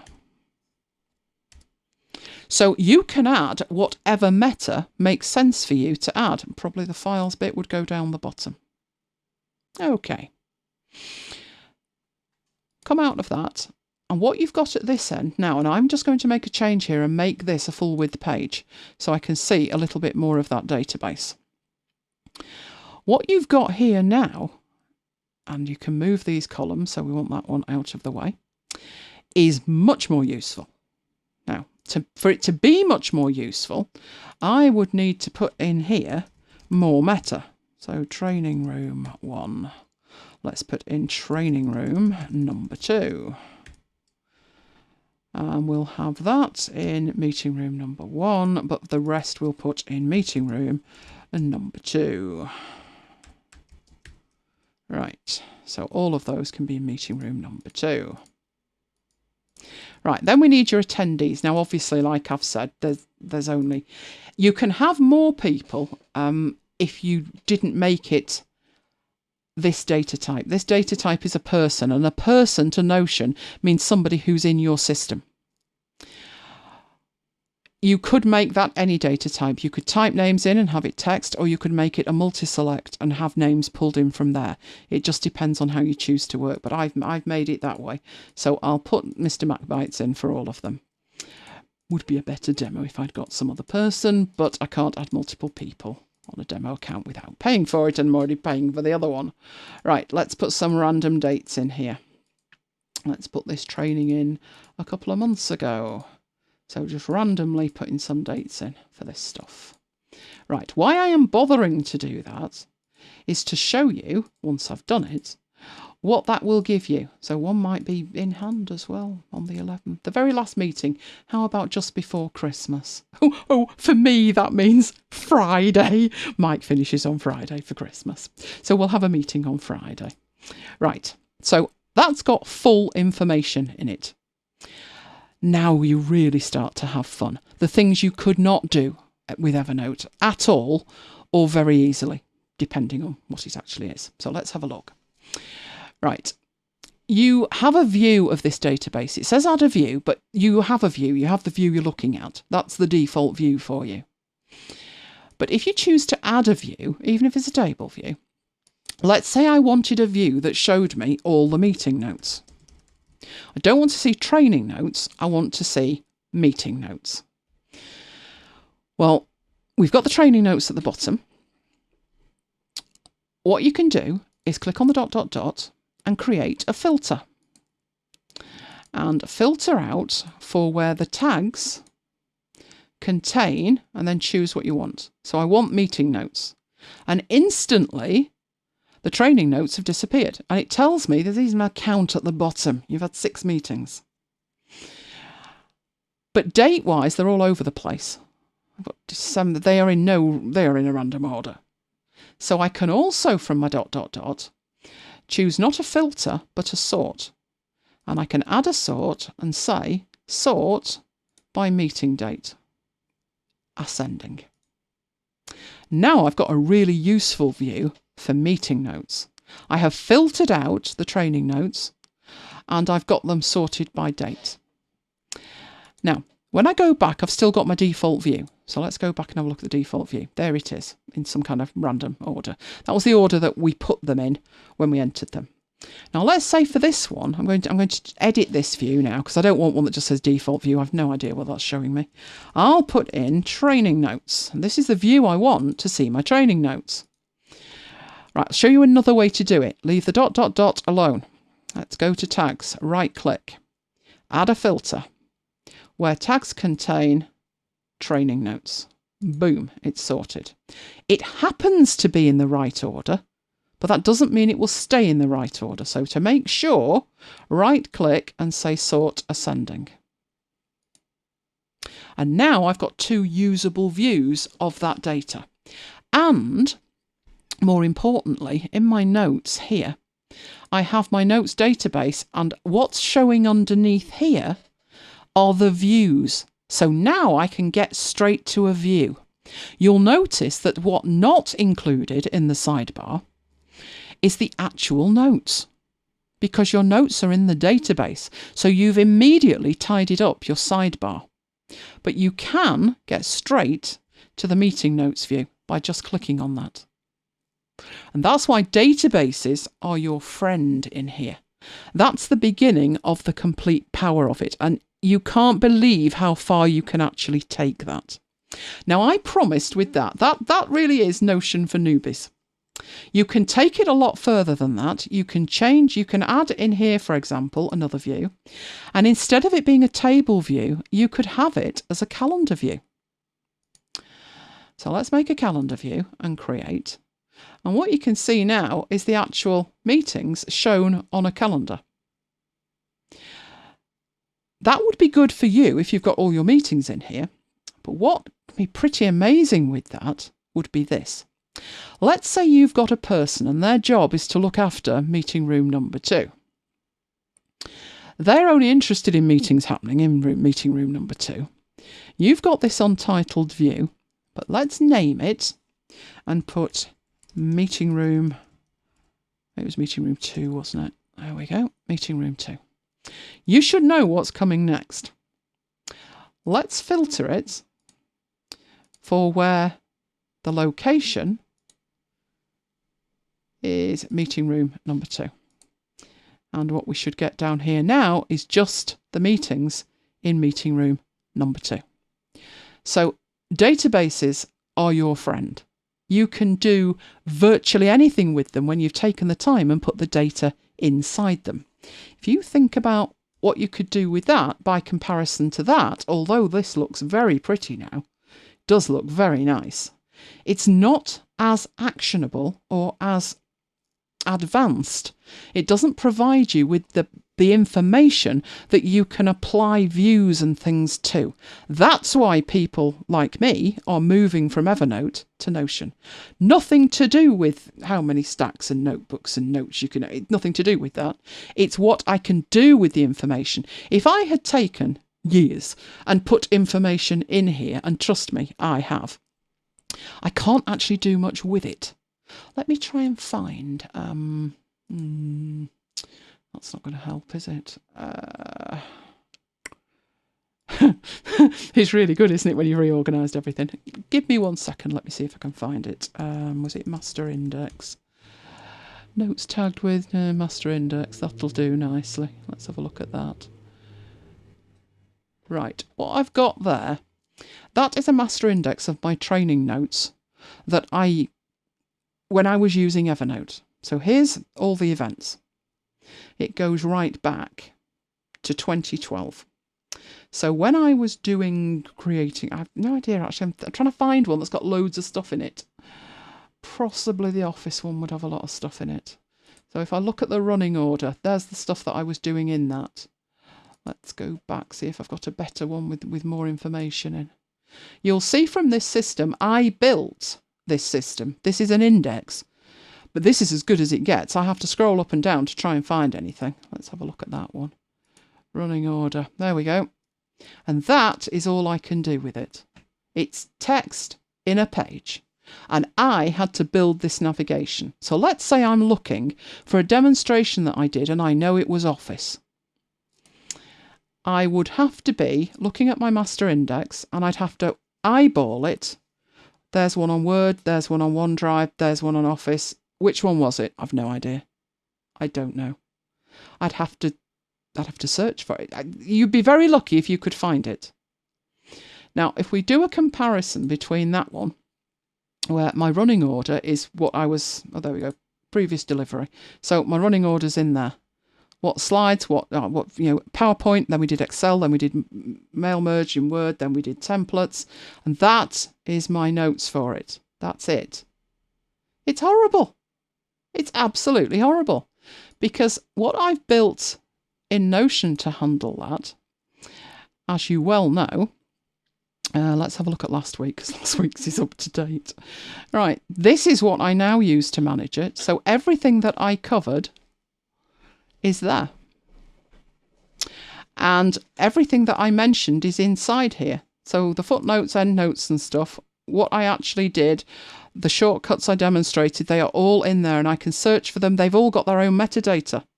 It was for an after hours show. That's the YouTube link. It was a demonstration. That's the show link. Everything is linked together. There's no way I could do anything like that with Evernote. And that's why I personally moved to Notion. Now, I did promise that there'd be something, even if you are an advanced Notion user. So let's have a look at that. Let's go up a level to notes. In fact, let's make a new page. We'll make a new page. Right, one of the things in here that is amazing is, let me just add some items. So item 1, item 2. You know, if you use the / key, that you can add pages and stuff like that, and images. We've looked at images. But one of the best ways with this, let's say I'm working with these and think, oh, now I've added 4 of them. What should they have been? There should have been bullet points, or maybe they should be numbers. There should have been something. Oh, it's fabulous. Just select the lot and you have shortcut keys to make them to-dos or bullet points or numbers in retrospect. But leave them blow your socks off. You can make them toggles. You can make them code blocks, or you can even make them separate pages in hindsight and then drill down into them. All with a shortcut key. Ha! But which one? You're interested, aren't you? I know Kim's got a question. I'm just about to answer that. Could I organise genealogical research? Absolutely. If you've got it in a spreadsheet, you can probably even import it. It probably is getting messy in a spreadsheet because the notes that you would want to attach to it would make it very messy. Absolutely, you could do that in here. You would make a table that had people as the main items, and then any information that was hanging off there. So maybe you want to research specific locations or parts of families, you could have linked tables with. So yes, absolutely. What I would do with a use case like that is I'd draw it out first. Who's interested in a how to design something in Notion session? Because that's what I do. I draw it out first and then I build it. The one good thing with Notion is it's hard to go wrong, because if something doesn't work, just change it. You know, if you find that that database isn't working and you need to do something else. So say this notes database. Let's change our view to the training notes. Oh, we haven't got an all view anymore, have we? Oh, we do. It's that one. Right. Tracy wants that. Tracy wants that. Right. Okay. Might make a note. Designing system in Notion. Made a- Oh, he's good, isn't he? He's already made a note. Right, right, I'll do that. But if we're looking at this, I've built it. So let's say in hindsight, like, oh no, you've already built it and you've already got the attendees and now that isn't going to work. Let's say it's not going to work because you want external attendees. Oh, well, you have two ways to fix that. If you don't want them to add them to your Notion, you could either add an extra field or you could change that field. So it's very forgiving. So even if you've built something and you then want to change it, you can do. We'll talk about next week something that we've used it for this week, for tomorrow. And we had to do just that. We had to, in retrospect, change the underlying table. But unlike any other database you may have tried before, like Access, where that would be a living nightmare, it won't be in here. It's very flexible. Let's say we wanted to add, or we had a need to add something else. So let's go in and add a property. And this time we say external attendees. And this time it can't be a person field, but we could make it a multi-select and we could add in there John Smith and add him in and Mary Brown. So you could do it like that. Bonus point if anybody can tell me a better way to do that than that. Oh, and if I could spell attendees, I'd be dangerous. That's not a bad way. But a bonus point if you can tell me what I really, really should have done with that. But what that will give you in here, it will update all of the views. There they are at the end.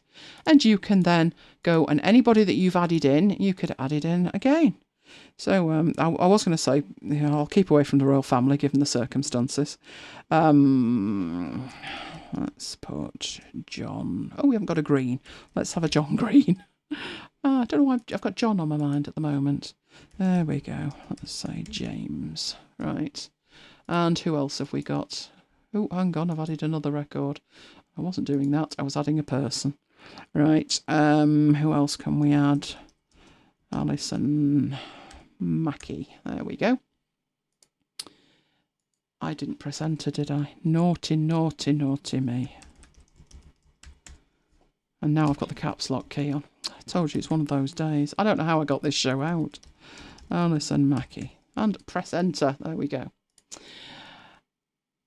And then once you've done that, you can go back and allocate those to the others. But what should I have done? Nobody said what I should have done. Barry White. That's a good one. I should have put Barry White in. You're quite right. Got everybody else in. What should I have done? That's not really the best way. But it shows you how flexible it is and that you can change your mind in hindsight. So we could put the external attendees next to the internal attendees. So really what I would say to you is whatever you want to do with it, you can do. It's just going to be a matter of sitting down and thinking about it.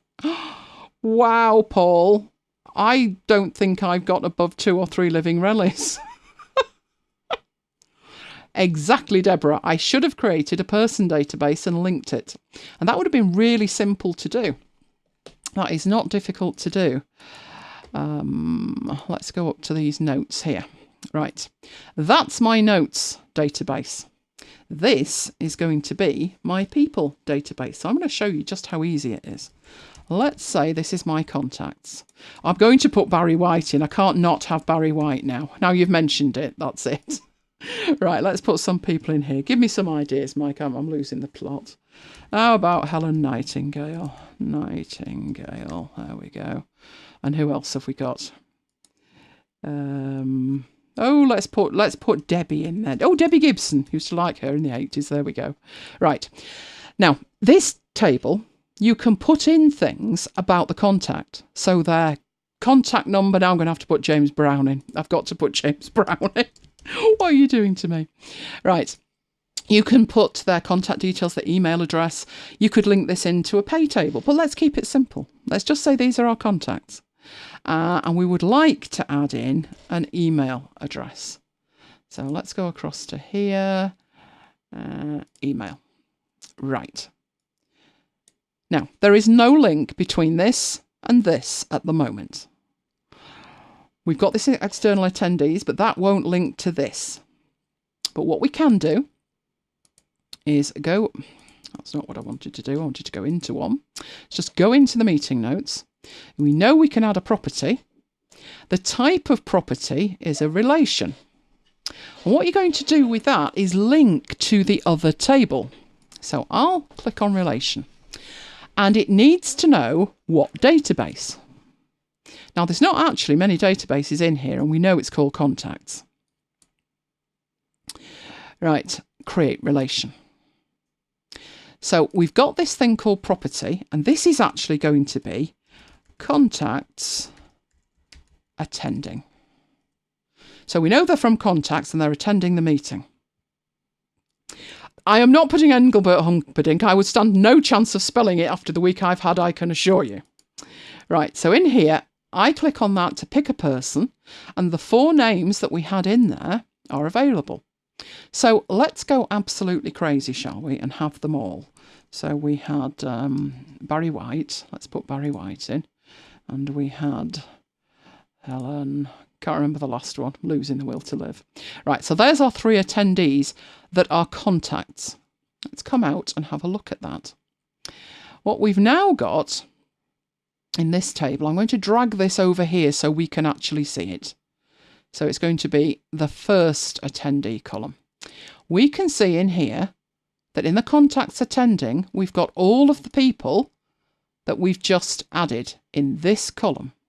And we can go down to here and we can carry on doing that. So let's add some people to these. There we go. But something else is happening while we're doing that, which is in this related to notes database, it's also backfilling into here. So you can either look at the notes for the meetings and see who was there, or you can go to the contacts table and you can look at what meetings Barry White has actually attended. So James Brown attended this first meeting, and from there I can click on it, and there's all the information, including the minutes of the meetings. And that was really simple, wasn't it? It's not like a database like Access, where you're there for weeks and weeks and weeks trying to build the thing up. It's not. It's really easy. I could then backfill everything. So I've got here John Smith and Mary Brown. All I'd need to do is add them into there. Now, yes, you would have to type them in. You'd have to add them as people. And Mary Brown went to the one with meeting notes, so we can add that one in. But it's doable.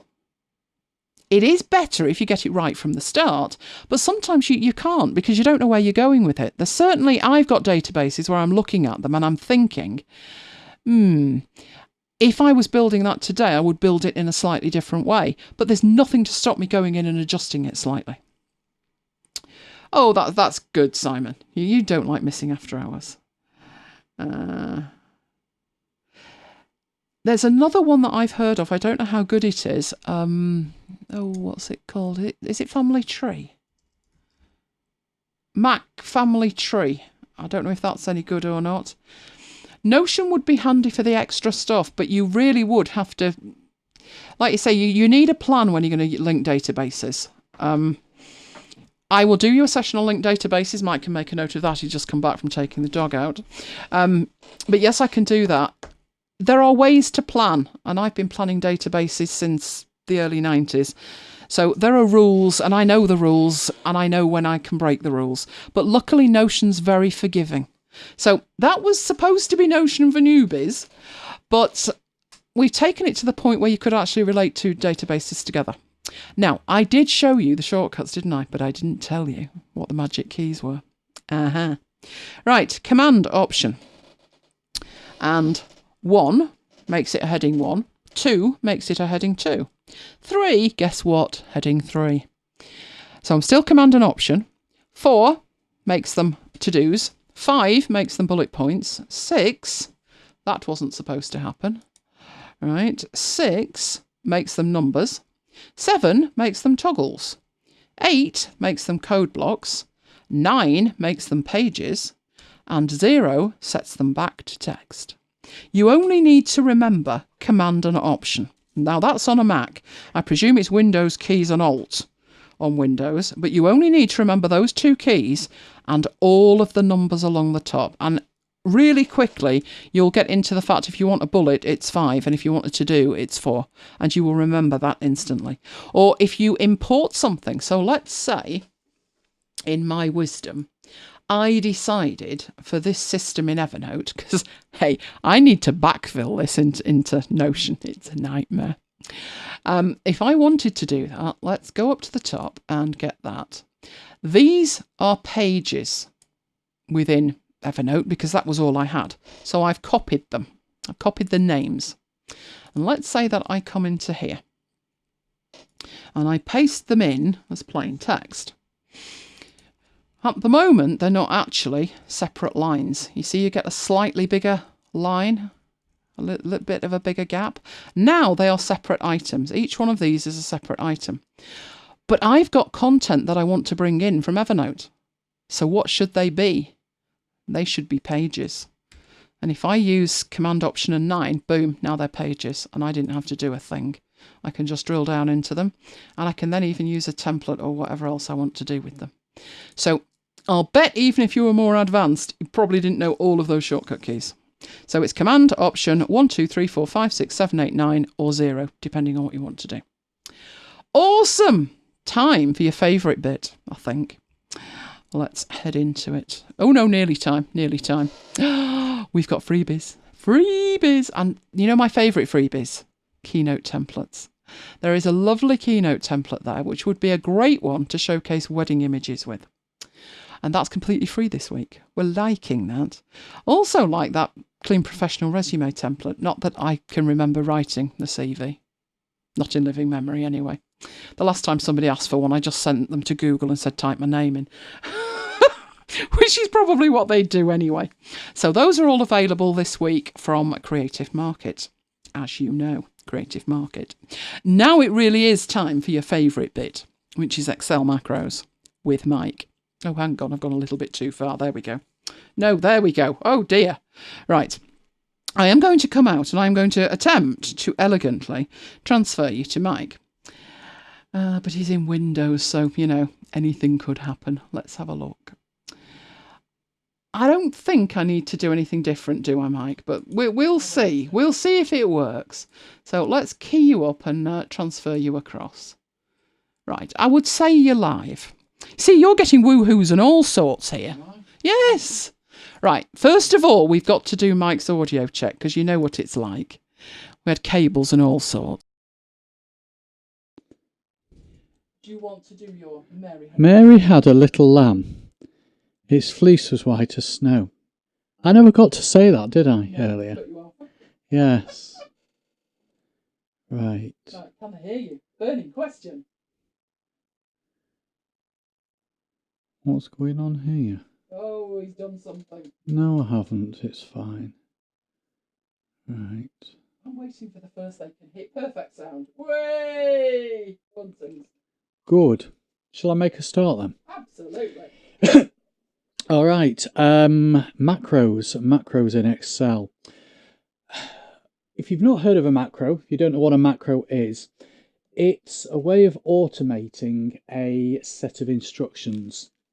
So as an example, and it could be absolutely anything, but as an example, imagine that at the end of each month, you have to open up a file. You have to do lots of copying and pasting. You have to delete some data, delete some rows and columns, format some data, and then save the file. And if you had to do that manually, then it could take you a couple of hours. What we want to do is automate that process, and to do that, we would create a macro. And we can attach that macro to a button, which I'll show you how to do. And when you click the button, the macro runs, and that whole 2-hour process can run in, for example, 30 seconds. Not only are you saving time, but you are also making sure that those actions run in the correct order. Because if you did that process manually and you missed a step out, then you could totally mess things up. So that's what a macro is. Now, there's 2 ways that you can create a macro in Excel. One way is to record it. Excel has a built-in macro recorder, and I'll show you how to use that in a minute. And that allows you to record all your actions. but the macro recorder is quite limited. So if you really want the power of what macros can do, then you need to be looking at VBA, Visual Basic for Applications, which is the built-in programming language in not just Excel, but it's also available in all the Office applications. So that was just a little bit of an overview as to what macros are. Let's go and have a look at a couple of examples. So here I have my MacBites dashboard. What I've done is I've put together a list of all the episodes of After Hours and all the episodes of MacBites. So I can see the series name, the episode number, the title, when it was released, and the duration. I've built a dashboard from that data, and I've got this other sheet here called pivots. And the reason those pivots are there is because those pivots are actually controlling things like the charts and the total duration, so the total number of hours of MacBites and After Hours we've had, and the total number of shows. We don't want those pivot tables on the dashboard. You might do. There's no rule that says you can't. But what I've done is I've stuck them on a different sheet, total out the way sheet on there, but they're still needed because, for example, that pivot table there, which is showing us how many shows we've done per year, is used to generate this chart here, this top left chart. So those pivot tables are there. We just don't want them on the sheet, on the dashboard sheet. In reality, what I'd probably do is actually hide that sheet once I've built the dashboard. So I'm left with my raw data and my dashboard sheet. But one thing to be aware of is that pivot tables don't automatically update. So as I add new data to this list here, the pivot tables don't update, and therefore the dashboard doesn't update. So what I'd have to do is I'd have to first of all unhide the pivot table sheet. Then I'd have to click into one of the pivot tables and go to Analyze, click the arrow under Refresh and click Refresh All. And that updates all the pivot tables, which immediately updates the dashboard. And what I actually want to do when I've done the update, the refresh, is I'd want to hide the pivot sheet, and that will then take me back into the dashboard sheet. Now, okay, that's only about 4 or 5 clicks. Unhide the pivot sheet, choose a cell within a pivot table, and refresh all, hide the pivot sheet again. So it's only 4 or 5 clicks, but what I'm trying to do is build a dashboard system where the user doesn't have to do that, because many people who will use this dashboard are not that familiar with Excel. And yes, you could give them a set of instructions and you could say, follow these instructions every time you need to update the pivot table. And they'll say, I won't do that. That's too much for me. And if you're thinking that will never happen, that has happened to me. Where I've explained that this is what you have to do, and they've said, no, my users won't do that, is what she said to me. So that's a good example of where I could build a macro.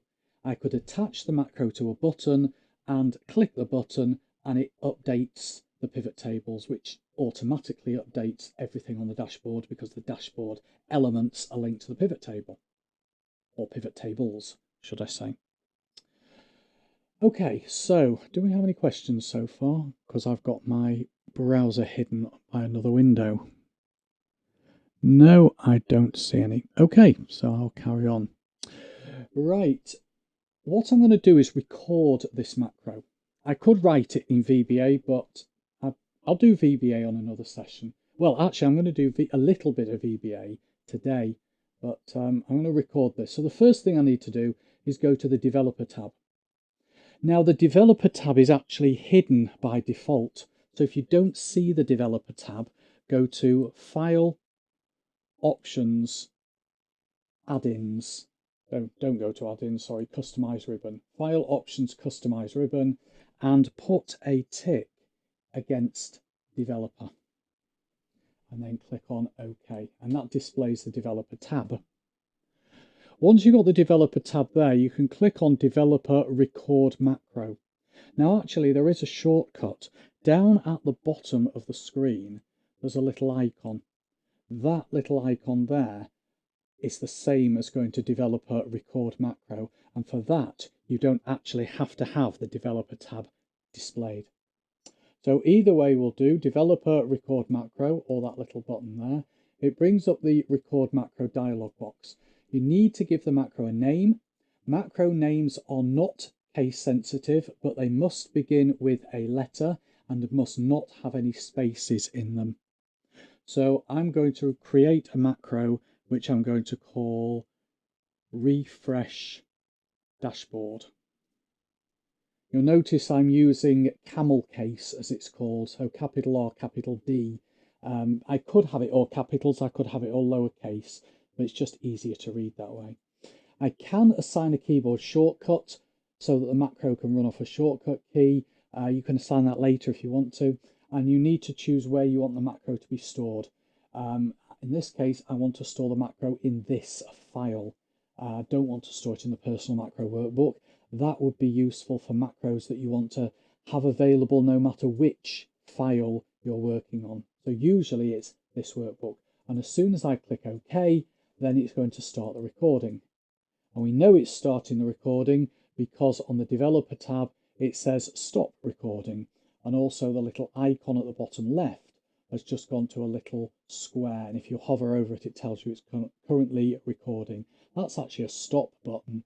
So it's like a stop button on a video player. Okay, so the first thing I want to do is I want to unhide the pivots sheet. Then I want to click in any cell within a pivot table, and then I want to do a refresh all. Once I've done that, I want to hide the pivot tables sheet. And although that takes me back to the dashboard sheet, I'm just going to click on cell. I actually want to end up on A1 just because it's at the top of the spreadsheet. And that's my macro done. So I will stop the recording. Very quick, very simple macro, but it's done. Okay, so the next thing I'm going to do is to run the macro. And I could run the macro by going to developer macros, and that will bring up a list of all the macros I have in this file. I can also bring up this same dialog box by using Alt and F8. So there's a keyboard shortcut, Alt and F8. It will list all the macros you've got in all the open files. You highlight the one you want to run and you click Run. And that runs the macro. Now, you probably didn't notice anything happening, but the screen did jump, which indicates that something was happening, but it happens so quickly that it's unhidden the pivot sheet, it's refreshed the pivot tables, it's rehidden the pivot sheet, and it's gone to A1. But if I click away from A1 and then run the macro again, we can see it's worked because the cursor has ended up in A1. So that's the macro recorder. Now I'm going to save the file. So I'll hit the save button. You'll notice that it is an XLSX file. It's a normal Excel file. And if I hit save, it pops up a message and it tells me that I cannot save a VB project, a Visual Basic project, in a macro-free workbook. Why is this a macro-free workbook? Because it's an XLSX file, and XLSX files cannot store VBA code. That's the way Microsoft have built Excel. You cannot store VBA code in an XLSX file. What you need to do is you need to save this as a macro-enabled file, which adds an extension of XLSM onto the end. So to save the file with these features, click No. Then go and change the file type to macro-enabled workbook and click Save. We have a question. Why do you hide the pivot tables? The reason that I've hidden the pivot tables is really just because I want them out of the way. No other reason than that. Think of the pivot table sheet as a scratch pad. It's where I'm dumping my calculations. It's where I'm dumping the things that I don't want to put on the pivot on the dashboard. Now, it's up to you, Kim. You might create a dashboard where the pivot tables you've created, you actually do want to see them on the dashboard. You've really got to look at each scenario. You've got to say, well, I'm building this dashboard for my colleagues, and I've spoken with my colleagues and they don't want to see the pivot tables on the dashboard. They just want to see the charts and the summaries. But the pivot tables need to be there because they are what are being used to create those charts and those summaries. So hopefully that makes sense. Hopefully you understand why I've hidden the pivot tables. It's just like having a load of calculations that you don't actually want the end users to see. So I'm just hiding the sheet, so the sheet is there but doesn't need to be displayed. It's personal preference. Okay, so what I've done is I've saved the file. I'm just going to close this file down because I've now got 2 copies of this Excel MacBites dashboard. I don't actually need the XLS version anymore. I can get rid of that. And I've just got the XLSM version. So if I open up the dashboard file again, because I've got a macro in it, macros are disabled by default for security reasons. So I need to enable the content, and then I can run the macro by going to developer macros, choose the macro and hit run. Now, what if I wanted to run the macro via a button? Because even telling end users to go to developer macros, choose the macro and run, that could be fraught with danger. First of all, it's about 4 clicks. And secondly, what if they click the wrong macro? They could do some damage. So I'm going to build a button. And to build this button, there's actually a couple of ways. On the developer tab under insert, you've got a button there on the form controls section and a button there on the ActiveX controls section. They're pretty basic buttons compared to what I'm going to show you. And if I was you, if you were going to choose one of these two, keep away from ActiveX controls because they're not supported on Mac. So use the form controls, but I'm actually not going to use either of them. What I'm going to do is I'm going to go over to insert and use one of these shapes, which have been around in Excel for like forever. And I'm going to attach a macro to one of these shapes. Now you can use any of these shapes. So, you know, if you wanted a smiley face or a heart or something like that, that the user clicks on and it runs the macro, you can do that. But I'm going to keep it fairly straightforward and use a rectangle because, you know, most buttons are a square or rectangle in shape, aren't they? So go to insert, go to shape and use this sort of rounded rectangle here. Draw it out. Right now it's just a shape.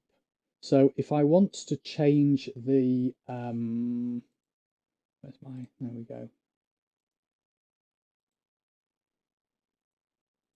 So I'll have to sort that out later. If I want to change the color, then I can do. I can just click on the fill button and just choose a different color. If I want to put in some text, I just double click in the shape and just type my text. So I will put something like click to refresh dashboard. And if I want to change the size of that, I can do that as well. And center it. And there we go. Now, at the moment, that is just a shape with some text in it. So I will right click on the shape, go to assign macro, click on the macro I want to attach to the shape and click OK. So now, as I hover my mouse over the shape, the mouse pointer becomes a hand, telling me that that shape has a macro attached to it. So when I click the shape or click the button, that's what I call it, it runs the macro. So that's how you can have a macro attached to a shape or a button, and when you click it, it runs. Okay, so that's the first example.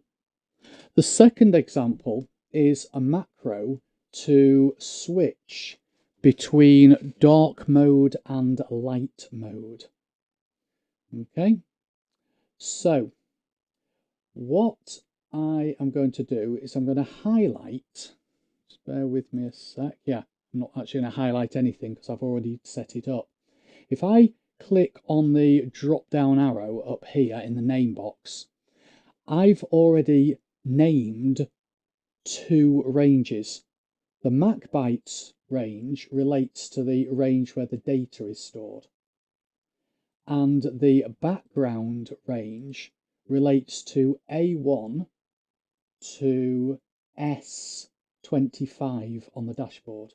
So what I did is I highlighted that range and then I named that range background. You didn't have to name the range, but very often it's easier to refer to a named range than it is a block of cells and remember its references. And then once I've done that, I then manually change the background color of these cells to this sort of light gray. I think it's that one, isn't it? But I actually want it lighter than that. Something like that. Maybe even lighter than that, maybe even white. But anyway, what I want to do is have a macro that enables dark mode. Now I could record the macro, but when I recorded it earlier today, it recorded a lot of extra code. That's the thing with the macro recorder.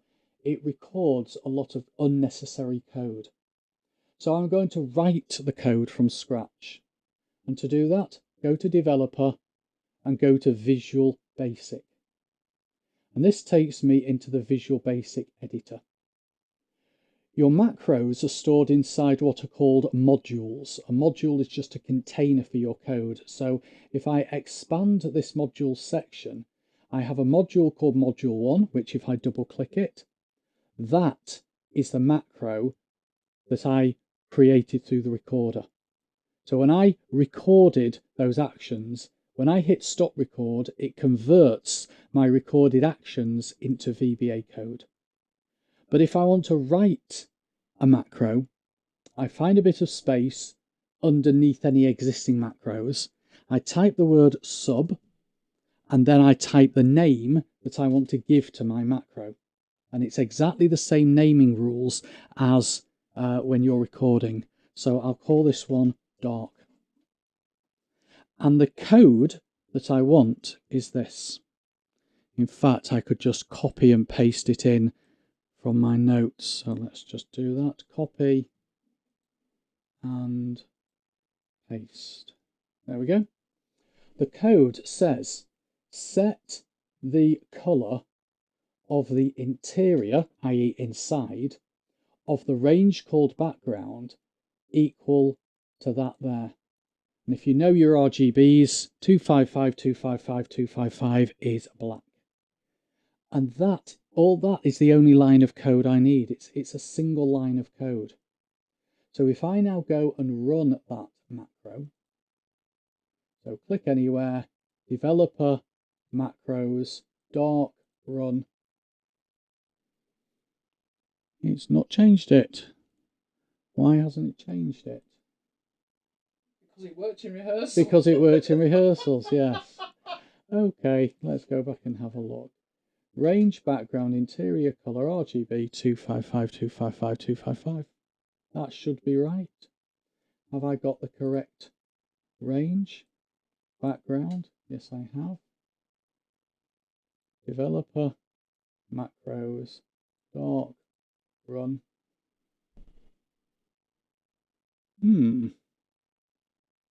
Okay, Change the colour to bright red. I'm going to change, yes, exactly. I'm going to change the colour to white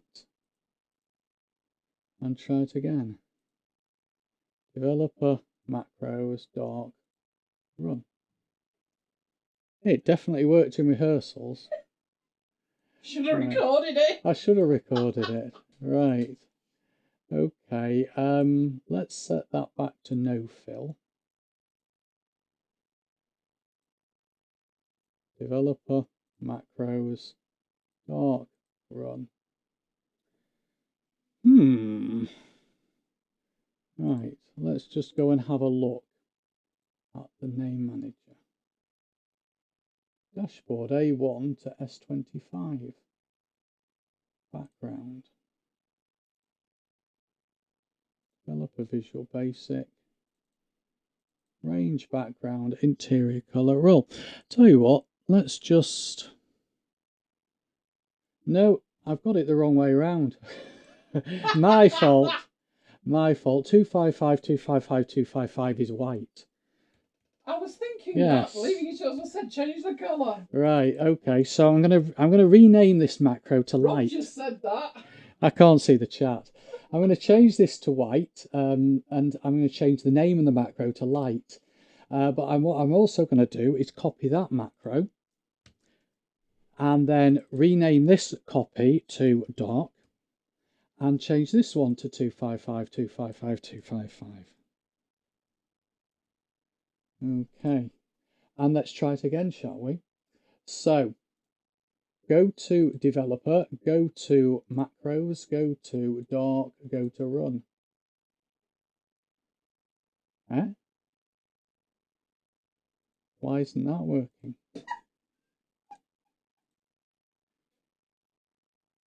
That's strange. Have I got them the wrong way around again? Roger's telling you 255s are white. 255s are white? Yes. Well, why didn't that work before? Not a clue. Me neither. Yeah, 255 is white. Right. That should now work. It's me. I've had a stressful day. Right. This will work. There we go. Yay. Oh, well done. It only took 10 minutes. Thank you. And then dark. There we go. Now, to finish off with, I'm going to create another macro. Actually, I'm not writing the macro. Here's one I've prepared earlier, as they say. And this one is actually just going to switch between the two modes. So if I go to the Visual Basic Editor and I paste, I did not paste in because I don't think that copied from Notion. There we go, copy that, paste that in. What this is going to do is this is going to switch between the two modes. And I also had a button. So if I go and create another button, just like I did before. So create a button. Okay. And I need to give that button a specific name, which I've got in my code. I was calling the button mode button. So to do that, select the button and instead of rectangle 9, call it mode button, and then attach the macro to it. So attach switch dark light, which is the name of the macro. And now as I click the button, I'm missing an end if. So let's clear that and try that again. There we go. The text now is appearing on the button and the text is changing as I click the button. So not only is the text changing, but also the dark and light is changing. So that is an example, more of an advanced example, but it's an example of the sort of things that can be achieved with a macro. And it also shows you that you need to get your RGB colours the right way around. But there we have it. I'm going to stop. I'm going to hand back to you. Do we have any other questions? Nice comment from Roger. Thank you, Roger. Okie dokie. I will pass back to you then. Okay, I am back. Right. I had a good time there reading the chat. Right, okay, where were we? Oh, yes, we were going into blog 30 and where we were at. I'm reading the comments. I shouldn't be reading the comments. You're all so funny. Right, so blog 30. Who's been reading the blog posts? Oh, yes, I've been going strong. I have a few to do, but I also have written some of the ones that you particularly mentioned. So if you want 7 tips for Scrivener, they're there. My network nightmare that Jonathan particularly enjoyed, can say I didn't enjoy it as much as Jonathan did. It was far more enjoyable in hindsight than it was living through it. One of the ones that came from this session was we were talking about exit strategies and what you do when your app dies. So something that you particularly rely on. So I've written that one as well, and they are all up there. Mike's got all of the links somewhere in Notion when he's finished fiddling. So he'll disappear out and sort those out. I also put together, so working on the principle that I've been asked so many times about Notion, when we do stuff in after hours, it's like, yeah, but where is it? Which show was it in and what was the timestamp? I've put together so far a box set binge watch for Affinity Designer and another one for Affinity Photo and another one for Affinity Publisher. Coming up soon is the Notion one. That's going to take a little bit more time to put them together. I also covered delivering pro demos with Demo Pro. And the latest one today was Show Your Work, We Need to Encourage Collaborative Learning, Not Kill It, which was more to do with my day job of being a professional trainer, but is well worth a read because it's all about YouTube. So make sure you go and read. Right, so we're coming up to the final days. I'm exhausted. But do you know what? I actually think I will carry it on. Are you still showing my screen? Am I? Oh, I am, aren't I? I am. You see, you should be reminding me of these things. I didn't know how far behind I was. You really need to see my screen, don't you? Yes. Let me switch back to mine, and then you've missed my slides. So we'll go back to my slides, and I will whip through them again. There we are. Right. So I was saying top tips for Scrivener and my other posts that Jonathan enjoyed laughing at me, and the exit strategy. I came up with a few exit strategies, but it happened again. So there's stuff in there that we've not actually talked about on After Hours. And then there is the box set binge watches. Box set binge watches that you will need to do. And I was saying that one was the one that went up today. So I'm doing quite nicely. I am a little bit behind, but there will be 30.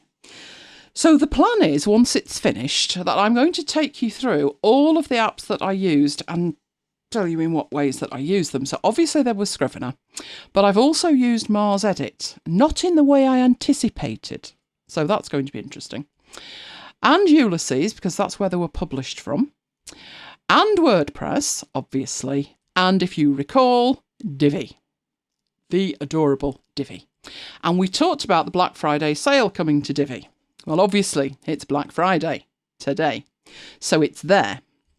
So what I thought we would do is actually go in, and I think I had this open in Chrome, but that was when I was trying to not kill the machine. So let me see if I am still logged in to the members area. Ooh, I am. All right. So I'm going to show you. Oh, no. Mike. Yeah? Listen that. Is that me or you? I think it's this. You hear it? We've got gremlins. We've got gremlins. How's my audio? Am I still okay? It's fine, but... That's not good. Oh. It's fine. Can't you hear it? Come over here and put your head to that and see if it's that that's making a noise. Is it that? Yes, it sounds like that. That's not good. It's not. Okay, we think we've possibly blown up something over here, but luckily it managed to get to the end of Mike's. So I'm just going to leave it. Hopefully the noise that I'm hearing won't disturb you. No, it's no problem with yours. Right. I can hear it, you can't. That's scary. It's our audio that we use for Mike has just started. Sounds like it's possibly on fire on the inside, but I will endeavour to carry on. Right. Yes, I was saying about Black Friday, wasn't I, on Elegant Themes. So this is Elegant Themes. Now, obviously, Jonathan has purchased. We know others of you have purchased. You have let us know. it is on sale today, as it says, pure insanity on the pricing. Right, Divi itself is a platform. We have looked at it before. I will be looking at it more next week when I take you behind the scenes of Blog 30 with all that's been going on. But I wanted this time to let you know what is included with it, basically.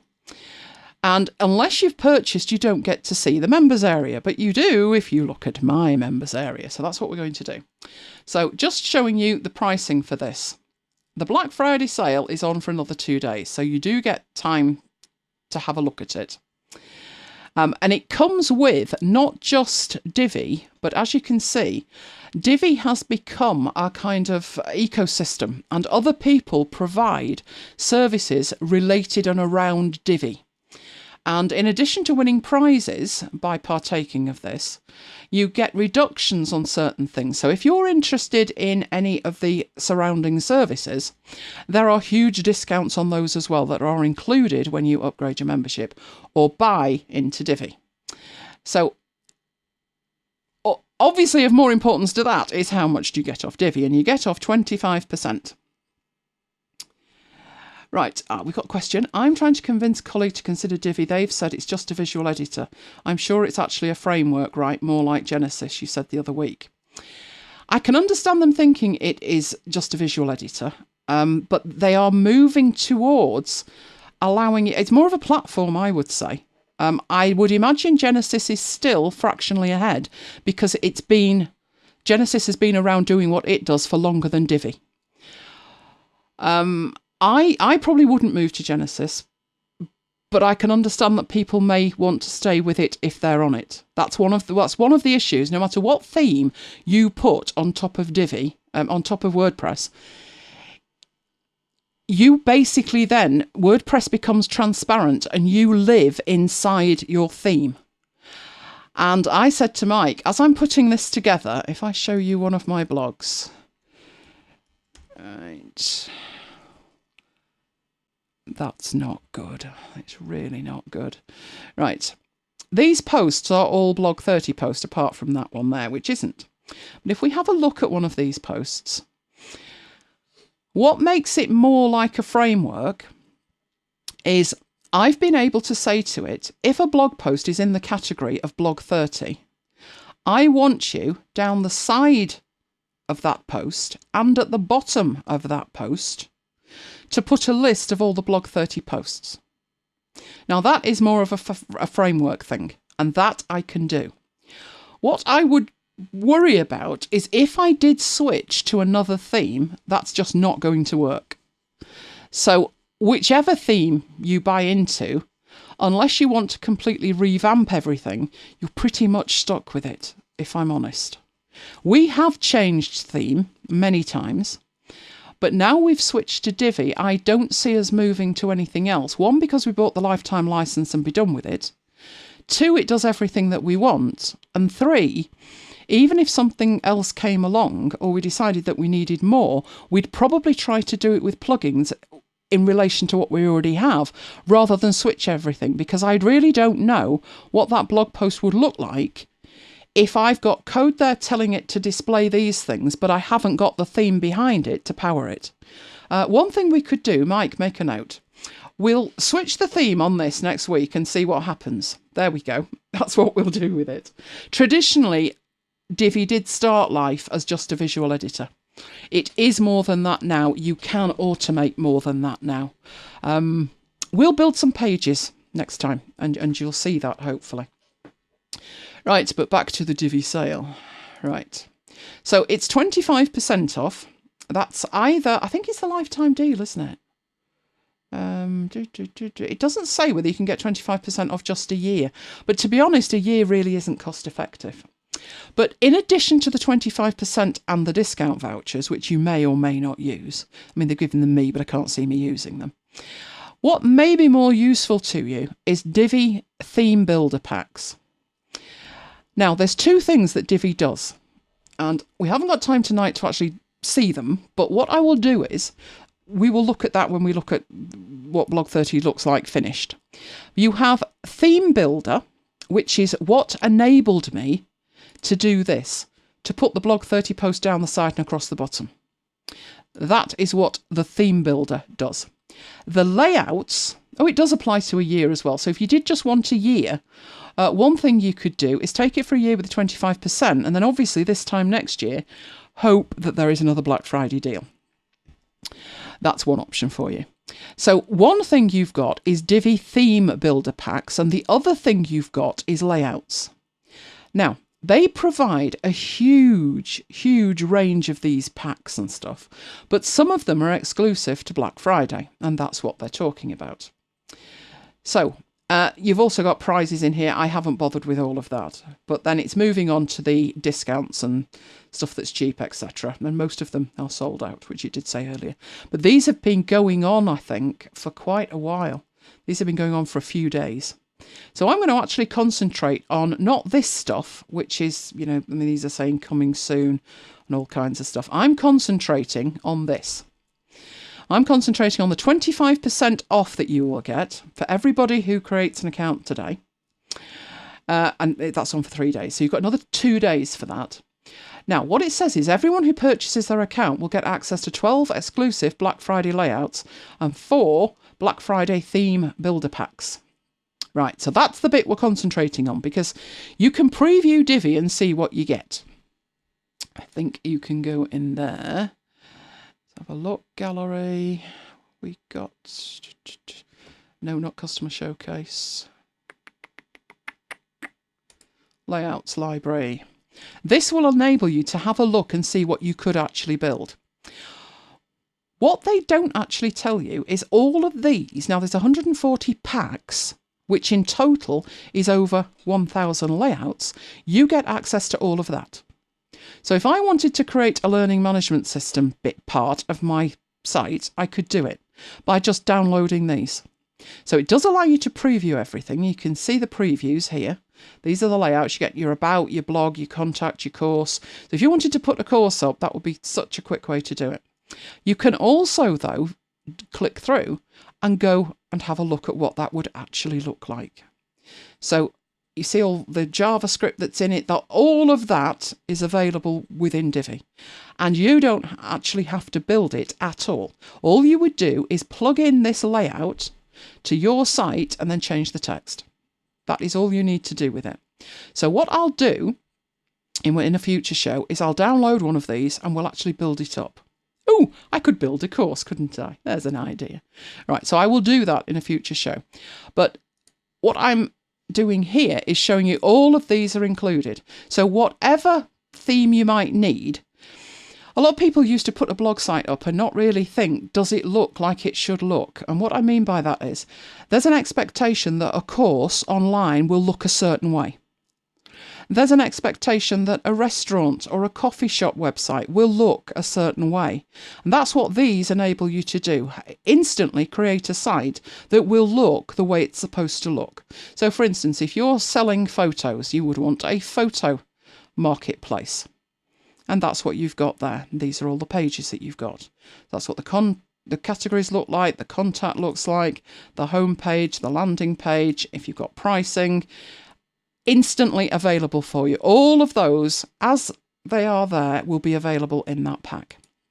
And there's hundreds of them, as you see. But as it says, some of these are exclusive to Black Friday. So what exactly do you get? Oh, there's an author one I could do for Blog 30. Or a doctor's one, and I'm sure I have seen somewhere a dentist one. Terrifying. Pharmacy. There's definitely a dental one there. I know I've seen it. Makeup artist. There you go, dentist. I was thinking the smile. There's the dentist one. And when you think about it, that looks exactly like you would imagine a dental practice to look. Obscenely white smiles. And terrifying stuff. Right, so that's what's available, but what does that look like with what you get today? Well, what we're looking at here, this is the members area. So I've actually logged in here. When you log in, you get your product downloads, you've got all your account settings, access to the support, and because this is on right now, there's an extra tab, and that is showing me the Black Friday perks. So I don't have to do anything to get these other than to log into my account. I'm assuming if you create an account, be it for a year or a lifetime, yours will look exactly the same and you'll be able to download these in exactly the same way. Spare as the wooden teeth. No, you wouldn't put those on your website, would you? They were terrifying. Right. So the two things that you've got when it comes to Divi to help you build stuff. The layout packs on the left-hand side versus the theme builder templates on the right. And the first thing is, well, what's the difference? Well, the landing page layouts, the layout pack, a layout pack actually gives you a layout. So you plug it into your WordPress site that has Divi installed and you instantly get that particular layout. So you will create a page with that look. That's what the layout packs are. But the theme builder lets you take it a little bit further. So as it says there, it's got custom headers and footers and category templates, post templates. Theme builders, I have used layouts, but basically I have to make a page and then plug a layout into it. What I can do with the theme builder is have a page and then I can determine which pages it applies to dynamically, which you have actually seen. So this one here has a theme. So if we look back in here, these theme builder, I built something, a theme that I wanted to apply to this page. And how I did that, the hook was the blog 30 category. And there's millions of hooks. So it could be you want it on that particular category, it could be a particular tag, it could be a range of pages, but you hook into dynamically a range of pages and update the lot of them automatically. That's what a theme builder does. Whereas a layout pack, take a layout and apply it to one page. But there are times when you would use a layout and there are times when you would use the theme builder. So what you've got here is access to it all. So as it says, this is what they're giving you. So you've got some codes to use all this stuff to get money off. But really what I was interested in was the packs here. So all you need to do is actually download the pack, and it's that simple. So you just click to download it. There's the header and footer layouts, and there's the WooCommerce layouts. So all you will need to do, if you take part in the Divi promo, is just download them like that and then unpack them. But let's have a look what they are. So we've got preview the layouts. So let's have a look what layouts they are giving us, especially for Black Friday. Right, so first of all, you have landing pages. So you usually use a landing page where there's one call to action. So it's sign up for a conference, it's sign up for a mailing list or something like that. So that's an event landing page, but there's a whole range of them here. You might be selling an app. So there's a 99p app for sale. Or you've got some software, so you want to show some features of the software. There's a landing page for that. Or maybe you're selling a product. So that looks like DiviX, the phone. So that's what you've got included in there. Now, these are now showing the theme builder packs. So this one is, that does look like devices and tech by the look of it. And a non-profit. That does look very non-profity. Software theme. Services theme, and then it goes into product layout. So if you're selling something on your website, a physical thing, like here we've got chairs and all kinds of stuff, you've got layouts for that as well. But that presupposes you're using WooCommerce to sell them. But basically, it's an entire range of designs that you don't have to worry about. You can just take them and plug them into your site. So that's the preview of them. But if we go and choose one, let's choose the first one. The very first one. That one. You can view the demo and actually see what that would look like on your site. Now, you might look at that and think that looks nothing like Elaine's site. But if you think about it, there's a header across the top. All they've done is style it differently. Everything that's on here, including LinkedIn and Facebook and stuff, is up here. They've got a date for the conference. They've moved this logo over there. And that's what a layout does. So what I've got on my site here Obviously looks very different to that, but it's just the look of it. The content wouldn't change. It's my content with a completely different look on it. We go back and have a look at one of the others. There's the app landing page and what that looks like. And we've just downloaded the lot. So they are in these zip files at the bottom here. And that is what that would look like. So if you've got, I would imagine, thinking back to Jonathan. Jonathan used to showcase some of his images. And he should have plenty of nice images of America, shouldn't he? So he might want to showcase those, in which case he's going to want a layout that tends towards a photographer, which will have galleries on it, rather than this, which is showcasing devices with the software on the devices. But whatever it is you're after, you will hopefully find something for it. So let's have a look what we've actually got in here. Let's start off with that landing page one. So I am unzipping it. It's having a think about it. And that is what you actually get. They're not very big, are they? They're just a few meg. But they're JSON files. And what you will do with them is plug them into the back end of Divi. So that's how Divi works. You could have a developer working for you that extends the functionality of Divi and builds something custom for you.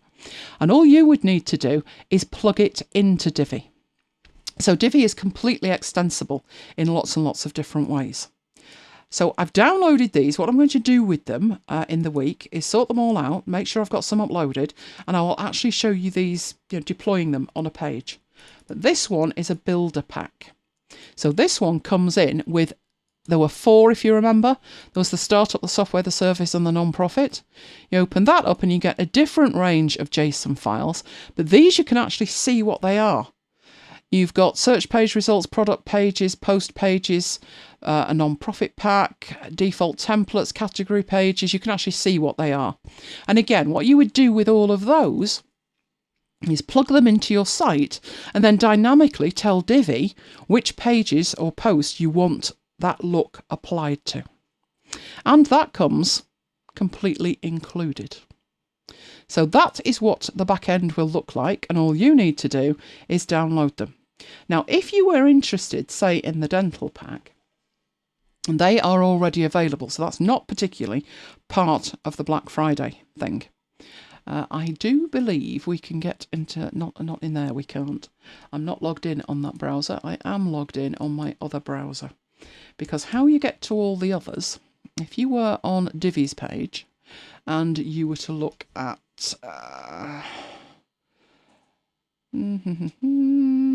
let's go to Divi and see if we can get to them from there. What we want in there, there we go, layout library. And what that will do, it's only actually giving you a preview, but what that gives you, that is showing you what Divi looks like in the back end, where you can say, do you know what, I want to highlight a page that looks like, and then fill in the blank. What does that actually look like? And you can go and get that from the layouts that are in there. So I'm having a quick look if I could actually show you that. I can show you, can we get to themes? Can I actually get to that or not from here? Not easily. So that's what it would look like in the back end, but I will show you that in my site when we go behind the scenes of Blog 30. But the whole lot is available to you. Now, what they used to do was allow you to download them from here, but that meant you had to then manually plug them into your site, and you don't have to do that anymore.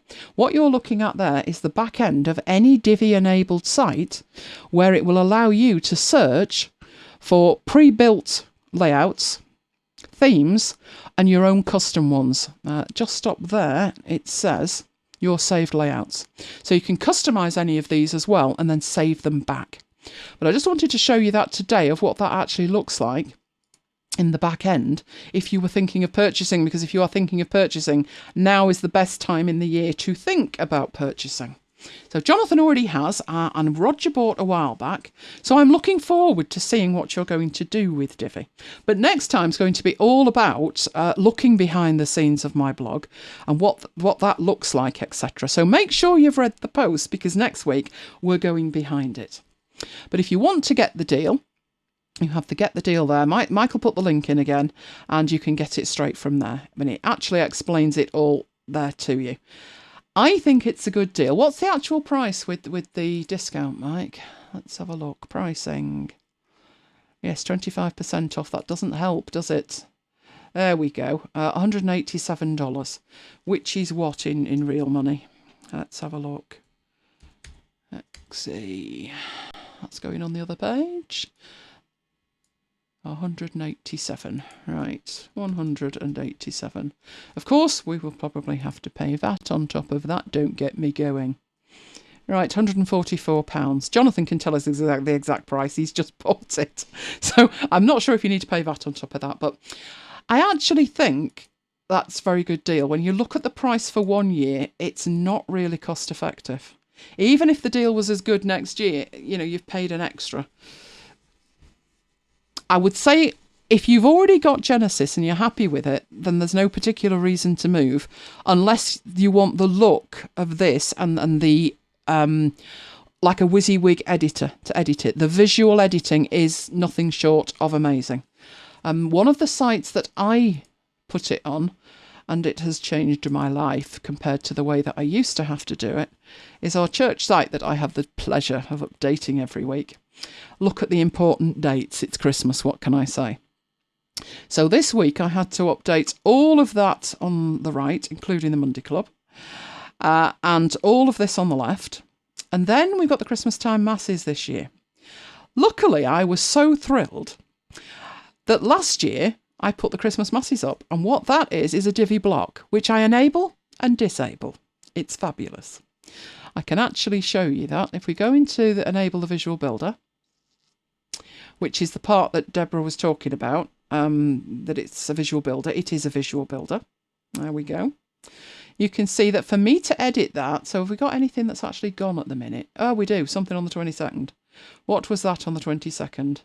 There we go. So that's gone. So I used to have to go in and edit all the code for this, but I don't anymore. Oh, in fact, that's gone as well. So let's have a look what's gone. 27th, that's gone. 30th, the next one. So all I need to do is go in there and delete that, and that's me done. Command and S to save it, and it's hooked into the browser, so it automatically saves. And I'm done, which is great. But now if we go down past the, you'll notice Easter, really, a little bit early. Can you see it's kind of dimmed out? It's a little bit faded. That's because the entire block, which is up there, I went into the properties of it, and I said in the, somewhere in here, clearly not that one, visibility, disable it on phones, tablets and desktop. So although I can see it when I'm in edit mode, obviously you've just seen that doesn't show. The first thing we saw was the Christmas masses. So it's incredibly powerful. I've got Easter there ready. That was last year. But to make a layout like this would take time, and obviously I don't need to worry about it. All I need to do now is make sure I know what times everything is, when they are, and just update it next year and then re-enable it.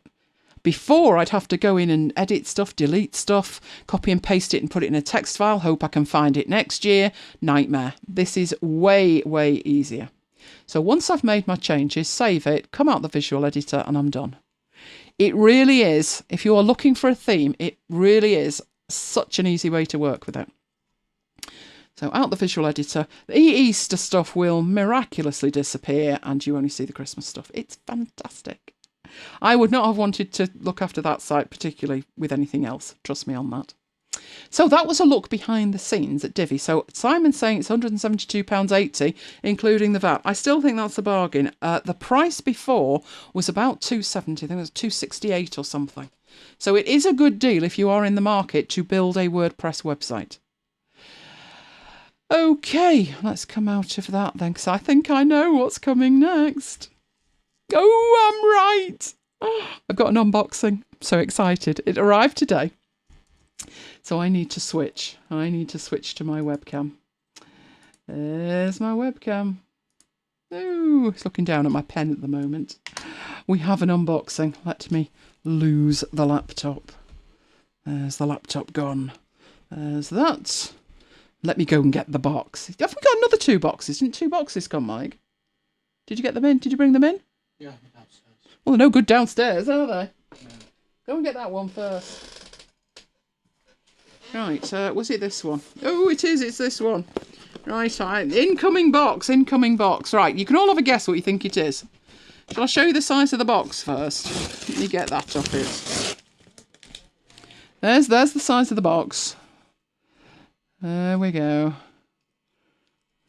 Any guesses? Obviously, it was a Black Friday deal. Right, let's get in it. Mike's got 2 more as well. I think I'll open the other one first while you have a guess about that one. Because that one's the one that we're really looking at. No, this one's for me. Oh, you've got one as well, but I want mine. Give me mine. No, can I have mine? You can have yours. Right, Mike's going to open his own. I'm going to open my own. This is a little something else that arrived. I know what it is. I know you know what it is because I told you, but don't tell anybody. Like this morning, but early. Oh, look at that. What have I got one of them? You do. It's due in February, so I bought it a little bit early. I got that for 45 quid. What are you doing? I've got one of those too. Let's fight for camera space. So ours are both due in February, but we always wait and we buy them Black Friday, and we can actually add it to the account any time now. So it's around 3 months early, but we always buy it now, so we just have to wait for a sale. So did you get it, Graham? Did you get it? You said you were in the market. Is it an Echo? No, it's not an Echo. It's not an Echo. I can honestly say it's not an Echo. It's not something that I've particularly had great joy with in the past, so I'm hoping for better this time. It was something that I read about online. So what headphones has everybody got? Beats. Oh, they're one something or other. I have different sets of headphones for different jobs. I've got a pair of AirPods, and they're pretty good. They're not the AirPod Pros. They are the standard ones, version 2s. You will go for it, Graham. You know you will. But what I've never really dabbled with, because I did have a pair and I didn't think much of them, was noise-cancelling headphones. But I am assured these are fabulous. Now, noise-cancelling headphones, not cheap, are they? Oh no. Absolute fortune. These are supposed to be fabulous and not cost anywhere near the price of Beats, etc. So let's get them out and actually have a look. These were the princely sum. Why have you turned off? Oh, that's not good. My laptop's turned off. Have to fix that. Can't see the chat now. Right, these were the princely sum of 60 quid. Which, you know, if you're going to spend £60 on a pair of wireless noise-cancelling headphones, it's not going to be good. What will happen is they'll be garbage, which is usual. I'm hoping that the reviews are right about these and that they're not. And if you're wondering why I'm sounding hollow, I'm trying to frantically grab a cable to plug my laptop in, which has just died a death. Despite the fact it was at 80% when we started. I think I've managed to kill it. Didn't give me any warning it was going to go, just went. Right, let's plug it in and hope for some life at some point. Oh, while I'm at it, you know, brace yourselves. You know I mentioned glitter, sparkle, at the back. Can you see it? I've got confetti on the desk. Not a good look. Right, let's put the laptop back and get back to the headphones. So these are supposed to be comparable quality to £300 and £400 headphones. Let's see if they are. I do believe it comes with quite a bit of kit. You're going to have to keep me up with the chat, Mike, because I can't see the chat. Laptop has just died an untimely death on me. So if you've got any questions, let me know. It's got a 3rd gen in Twilight Blue fabric. Ooh, sounds good. Right. Conway wants to know if you've got it from Amazon or Microsoft site. Which? Or the 365. The 365 came from Amazon. It was on. It's actually on offer. Well, it was on offer until midnight, I think. It was 45 quid something, a few pence. Right, so that comes. It will be on offer again at Christmas. It always is.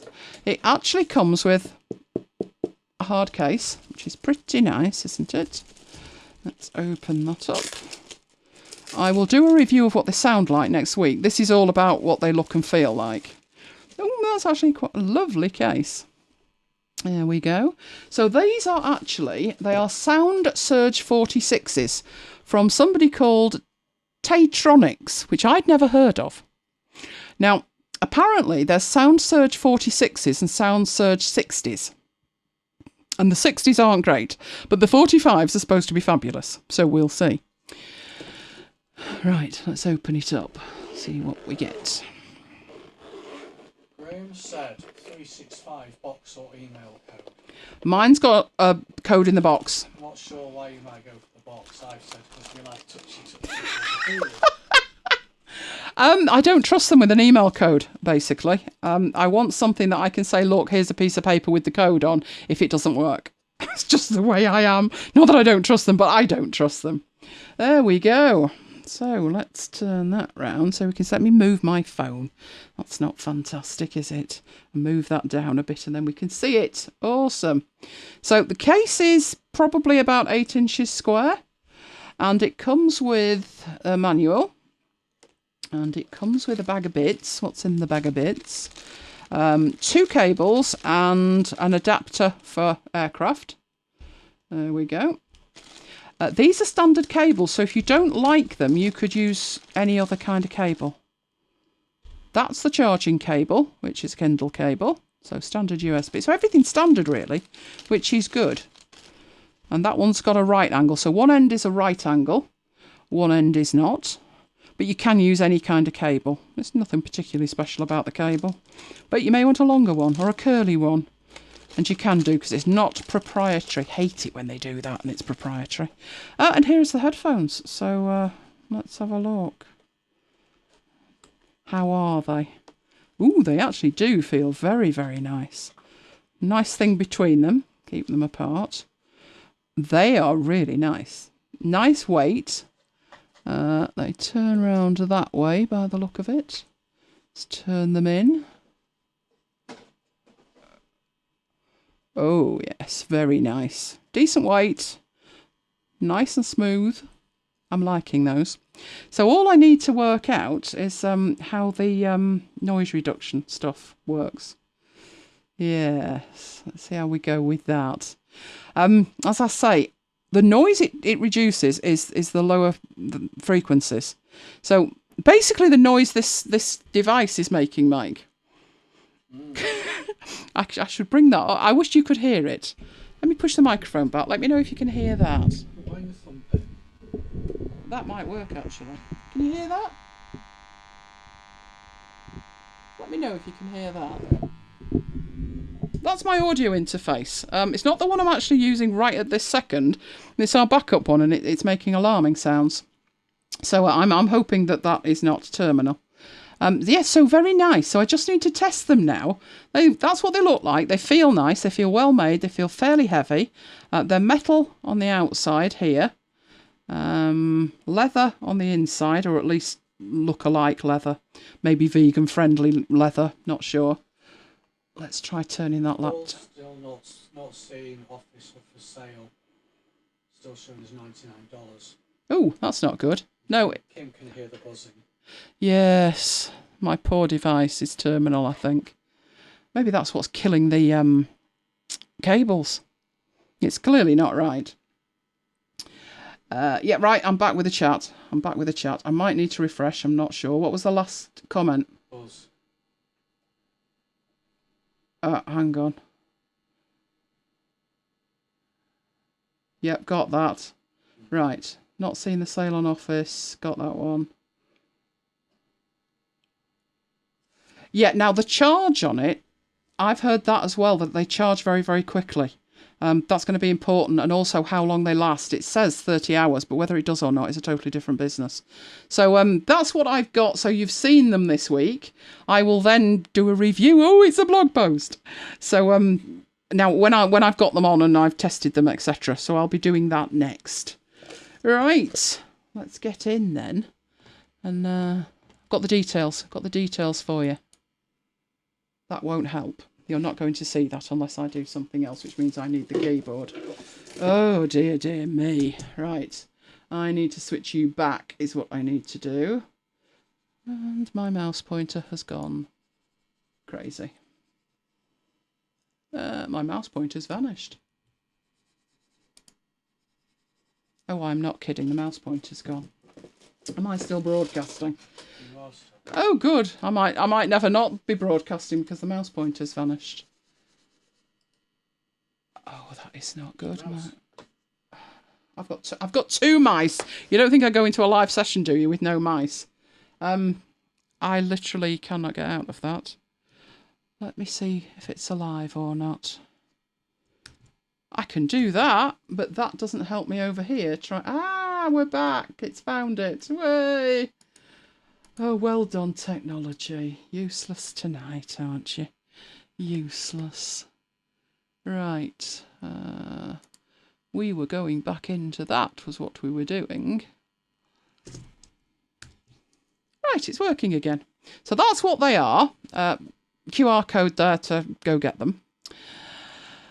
They do look just as nice as that. The nice metal feel on the outside. These are the pictures from Amazon, I think. So as it says, fast charge with 2-hour playback after 5 minutes. That does feel nice. It does rotate nicely. Whether you would get 30 hours, I wouldn't expect more than 15, to be honest, but we'll see. And it's the noise cancelling that bothers me. I don't work in a particularly noisy environment, and I think noise cancelling to me meant that you wouldn't hear any external noise, but I don't think it's for that. I think it's to kind of minimise it rather than get rid of it completely. Although that says 96%, so it'll be interesting when I've tested them this week to come back and let you know what I think of that. And that was all that we saw included, wasn't it? So, we've unboxed. All right, we'll be back next week on the 6th. So, same time, same place. Hopefully, you'll all be here. It says playtime, so that's not standby. We'll see. We'll see. Yeah, I think it's better on like aircraft engines, isn't it? And continual hum stuff. Like my audio device next to me. Could have done with them on Monday, though, couldn't I, when One Trafford turned up. Now, before the 6th... Apple have got an event. Now, when I say an event, it's supposed to be an event for the press. But you can't announce an event and have a poster and not expect us to turn up. So we are expecting so far, depending on what coverage we can kind of get, that we'll be going live on MacBites FM on Monday night, 8 o'clock. That's the plan so far. But we'll let you know in an email, won't we, Mike? We will. For sure. You love us? Give us a like. We would love that. Now, the mails you need to be subscribed to. First one is mine, where you will get notification of all my training and events. The other one for that event would be the MacBites one, the MacBites mail. Now, you may well want to be subscribed to that. When I mention this, Michael got change colour. I'll just watch him while I say it, because he'll have forgotten. And then he'll realise and think, oh, and there'll be swear words in his head. Right, you need to be subscribed to that one, because if you've not followed us before, and it's been December, we have an advent calendar. He's gone a funny colour. He now realises there's work to do before Sunday. Right, every year we send a mail out every day in December with freebies and stuff of ours and all kinds of stuff. So it's like your own little MacBites advent calendar. So if you want that, you need to be subscribed to the MacBites list. So we've got a lot of work to do next week, haven't we? Get ready for it. So the first one will be coming out on Sunday, presupposing we survive tomorrow. Our big do. But that's what we'll be doing. So you need to be aware of that, obviously, because you wouldn't want to miss that, would you? I was going to do something, but then I wasn't. So now I've come back into it. So I'll put that one up. We do love to hear from you. And it was messages from you that put together the show tonight, which was you wanted to know the basics of Notion. Start at the very, very beginning with one page and build up from there. Now I've done that, you basically, from the notes Mike's got, can we go really advanced now and build multiple databases that link together? Yes, we can do that. Coming up to January, I intend to rebuild my system for to-dos and journal stuff. So basically, by month, by week, by day, with tasks. So I'll be building an entire system and all the databases are linked. So I can do that one. And I will show you with that one how you design it on paper first and then build the thing. So if you've got any ideas of stuff you would like to see, you need to let us know. Because we do listen, don't we? I think that request came through about, well, I probably saw it about 12 o'clock today, and it's been done. So you need to get in touch if there's something that you want to see. Glad you enjoyed it, Kim. So what's everybody up to this week? We've got a manically busy weekend, for which we are not totally ready yet, but it'll all be fine, won't it, Mike? What are we going to have to eat? And what are we going to have to eat? Yes, I need to know what we're going to have to eat. Oh, yes, Mike's got a bit of... where's your unboxing of your Toblerone? Downstairs. Where is your Toblerone? In the kitchen. Oh, are you having some... Oh, Lola's on guard. But we've seen Lola in your arms, and she's a daddy's girl, isn't she? Yeah, Daddy, you don't need that Toblerone. Hug me, Father. Well, maybe you'll get an unboxing of his Toblerone. These have been very helpful. Which has been helpful, Paul? Let me know. Let me know. You need to think about the things that you want to know about. I think, Graham, how about an unboxing? How about an unboxing of your Echo when it arrives? That'd be cool. Jonathan's done that. Even if it's just a picture will do. We need to see it to make sure it's not pink. You can't be seen buying a pink one. I didn't even know they did a pink one. I thought they were grey and white. When I looked and there was that like blue one, and the pink one, I thought, where did they come from? It's like a denim colour. What version of 365 do you suggest with one Mac and two iPads? And what size iPads? That sounds like a really silly question, but it's not. Microsoft let you use Office for free. I don't think you even need a subscription. You just need a Microsoft account. If the iPad is less than 10 inches. So the old standard iPads used to be 9.7 inches and you could use it for free. You'll notice the other one is 10. There was a 10.5 inch iPad and a 10.2 inch iPad. And for those, you do actually need to pay. The one we've got is at home. She's got an 11 inch and a 12.9 and a Mac. I would say home. It's probably not cost effective not to. You get 6 licenses, but you also get, if you create 6 email addresses, 6 terabytes of online storage. So you could use one as complete backup, or 5 terabytes, or whatever, as backup. So you could have one active account, like I do, and then the other 5 is 5 terabytes of backup space. That's the one I'd go for. The difference isn't actually much. It's probably, when it's on offer, it's really cheap. Oh, something actionable in each show. Thank you for that, Paul. Yeah, I would go for home. That way you're covered with anything you want to do with it. So if you do want to, what you can do, if you go in somewhere, you could actually install it temporarily on a machine and activate it and then deactivate it. And you can remotely deactivate it. So to me, it's always better to have a little bit of wiggle room. Isn't the other one device and one piece, one desktop and one iPad? Yeah. There's a personal one, but it's not really. It doesn't give you that much in terms of flexibility. Mike has had a situation where he's got the home version, so he can activate on up to 6 devices, and it locked you out, didn't it? It wouldn't activate. You deactivated to switch accounts, and it wouldn't reactivate. Now, luckily, he had other activations that he could activate, but I think it's always best to have a couple of activations. So wait for it to come on sale. It's been on sale. It will be on sale probably Cyber Monday. So keep your eye out on the Amazon site on Cyber Monday. One thing I will say is I was wading through the sale items today and it wasn't listed.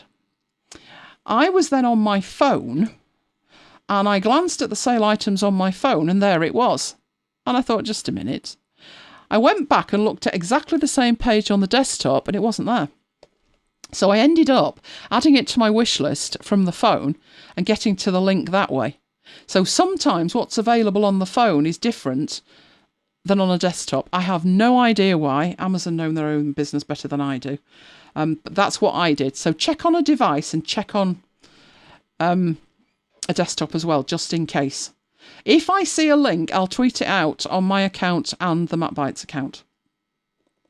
Personal does allow multiple machines these days, but I don't think it's as flexible. It limits the number of devices. Let's find out what they actually are. Let's go and have a look. Oh, this really is acting up. I'm sure there is, but I'm not interested. Oh, hang on. What are you doing? It's opening up my email and all sorts here. And all I'm trying to do... Oh, good grief. Got notifications coming through now and all kinds of stuff. That looks like you, Jonathan. Right, what was I checking? I was checking Office Personal, wasn't I? Office 365 Personal. I did look at the Microsoft site to see the difference, and it was out of date. It was talking about the wrong version of Office. Right, so Personal is, yeah, it's not worth it. $59.99 a year. Let's go to Amazon. Because there's no way you'd be paying that much, is there? Right. Office 365. What options have we got? All right. Activation code in a box. Right. The difference is £4. So to be honest, it's not worth it. We can have a look, I think. Does it tell us how many? One user. But how many devices?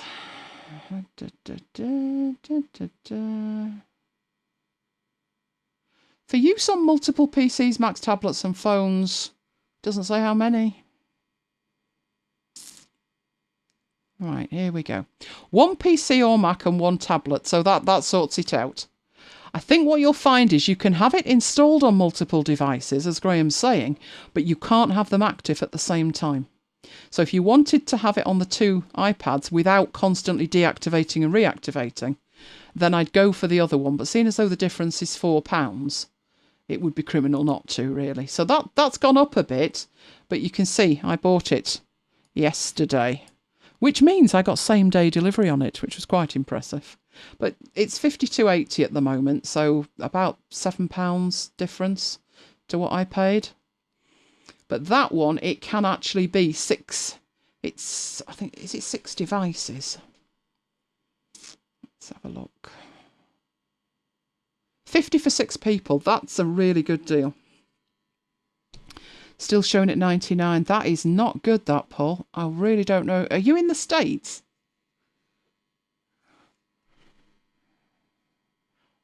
Because otherwise I can send a link. I'm presuming you're looking at the same one. Let me send you that link. Oh, good grief. Now I need to log into YouTube and all kinds of stuff. Let me see if I can get in there. Am I logged in as me? Oh, I am. That's good. And I'm live at the moment. Oh, would you believe it? Try that link and see if it shows you a similar price to that. If not, I presume it's where you actually are. That's not good. Now it's opening up that. I mean, we've had that for probably 7 years now. 6, 7 years. And we renew every year. I mean, it's just worth having it. I mean, obviously for Mike. Having said that, Office 365 and the Office version that Mike uses is not the same version. We also have an enterprise license. The reason we have the enterprise license is high-end stuff like, you're going to correct me now, business intelligence? Business intelligence and other advanced stuff in Excel is only available on the enterprise version. So we have multiple versions, but we do choose to have a 365 version. It's just easier to manage. I can only assume, Paul, it's not available for sale in the States yet, which begs the question. Let's go back a bit and have a look at the one Graham was talking about. Activation code by email, which is even cheaper. Seen as though that comes via email, could you not buy that from the States? Would that not work? Let's see what it does if I send you that link. Could they not just email it to you? That would be far easier. And then you wouldn't need to worry about the box and postage and import and all of anything. I don't know why Microsoft do that. I mean, I appreciate there are people who don't bother. I mean, I'm thinking our church doesn't bother. They just pay Microsoft. When I said you can get it cheaper in a box, oh, it's fine. It's on direct debit. And I'm like, that's 30 quid. Could go to the roof fund. But they pay the full amount because it's on direct debit. But I think for everybody, they might as well just change it and just take the price down on Microsoft, because you can pretty much get it for that price any time of the year. As I said to Graham, I don't take it activation code via email in case it doesn't work. I think I heard horror stories years ago about buying codes on eBay. Was it an iTunes voucher? Graham, you'll probably remember it was Don McAllister. And he tweeted out, and I'm like, oh, that's a good deal. It was something, I think it was iTunes vouchers, but don't quote me. And he got these things and tried activating them and got told that they weren't valid. But by then, obviously, the third party's made off with the money. So if there's a choice of having it delivered to the door in a box where I can wave it at them and say, no, I've got this in a receipt, you will activate it. That's why I go for that. I can't remember what that was. Was it iTunes vouchers, Mike? Oh, I wish I could remember. I remember he was having problems with it anyway, real problems with it. So that's why I always get the actual box and have them deliver it. And they managed. I had a choice for delivery on that because Mike was in bed when I bought it for him, bless him. As soon as the sale came on at midnight, I bought it. And it said you can either have it today between 6 o'clock and 10 o'clock tonight or Monday. And I thought, that's odd. I'll have it today then. So they did actually manage to get it here today. So it was something like 16 hours from order to delivery. So I was quite happy with that. Right, okay then. Well, we better get off. We've got a horrendously busy weekend. Horrendously busy weekend. Hopefully it'll be some fun as well. And there'll be plenty of candid photos for next week about our day. But think of us tomorrow. We'll be working like donkeys until we sit down to eat, by which point we'll be exhausted. We've also got more cameras than we can shake a stick at on the dog and the house. So I might show you some pictures of that as well. She'll be patrolling the grounds with next door's Staffy. And then we're coming back. So it should be a good day, fingers crossed, as long as we can get everything done. Right, could use the UK link and the email code, get charged currency conversion. You could be. See if it comes on sale for Cyber Monday. And if not, we'll have to try and sort something out, won't we? I'm getting it to you. Thank you, Kim. Thank you. Dessert's fairly healthy, isn't it? Ice cream. Mine's ice cream. Other people are having apple pie and custard. There will be photos. There will. But these cakes aren't the Bramley Farm cakes. But hold that thought. 13th of December, we're going for a Christmas cuppa and a cake. I predict photos of us stuffing ourselves full of cake. I don't eat cake. Do I get another treat instead? Oh, good. I'll contemplate what I'm going to have instead. Maybe some flapjack. Maybe I shall get Mike to make some flapjack. And we could do a video of that. Mike making flapjack. But you wouldn't want to watch it, Kim. It's all full of sugar and Lion's Golden Syrup. Do you have that in the States? Lion's Golden Syrup. It's like teeth rot in a tin. My dad used to eat Lyle's Gold. No, is it Tate or Lyle's? That's the one. Molasses. Oh. They don't have it in the US. Oh, you don't, but you have molasses. Yeah. Oh, I've no idea what that is. No, well, it's like it's even worse than honey. It's treacly thick, and my dad used to put it on bread. He would have a slice of bread with butter on it, and then he would ladle that on the top of it. I should probably mention at this point he had false teeth, and I as a child wondered why. Now I know why.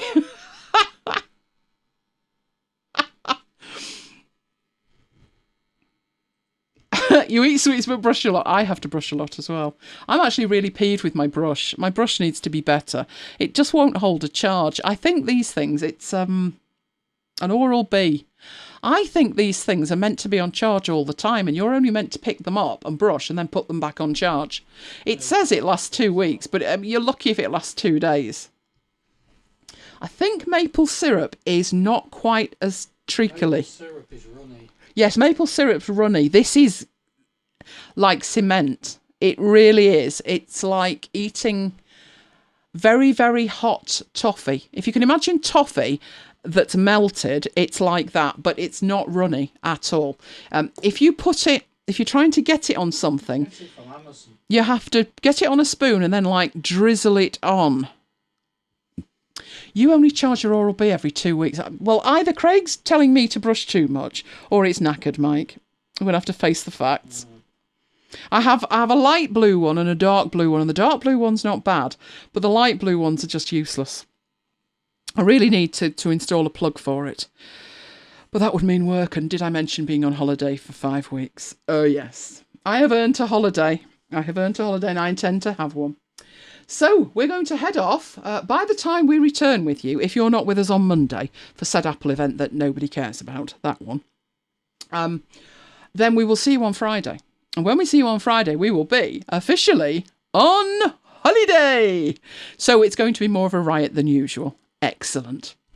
Are we back with the teeth? We are. We always have to talk about teeth. But you're lucky, because nobody's being anywhere near the other end of us this week. You'll be glad to hear. So there's no news on that end at all, thankfully. Right, well, we're going to go off and head off and have something to eat. Graham's going to be with us on Monday, so that's fantastic. I don't know if we're going to be able to persuade Carrie and Jane, because it's about games. But we're going to be, our aim is to be as sarcastic as absolutely possible about the games, because we loathe games. So we'll end up talking about Cyber Monday deals, doubtless, but fair enough. So I'll say good night from me. And good night from me. And we'll both see you next time. Good night, folks.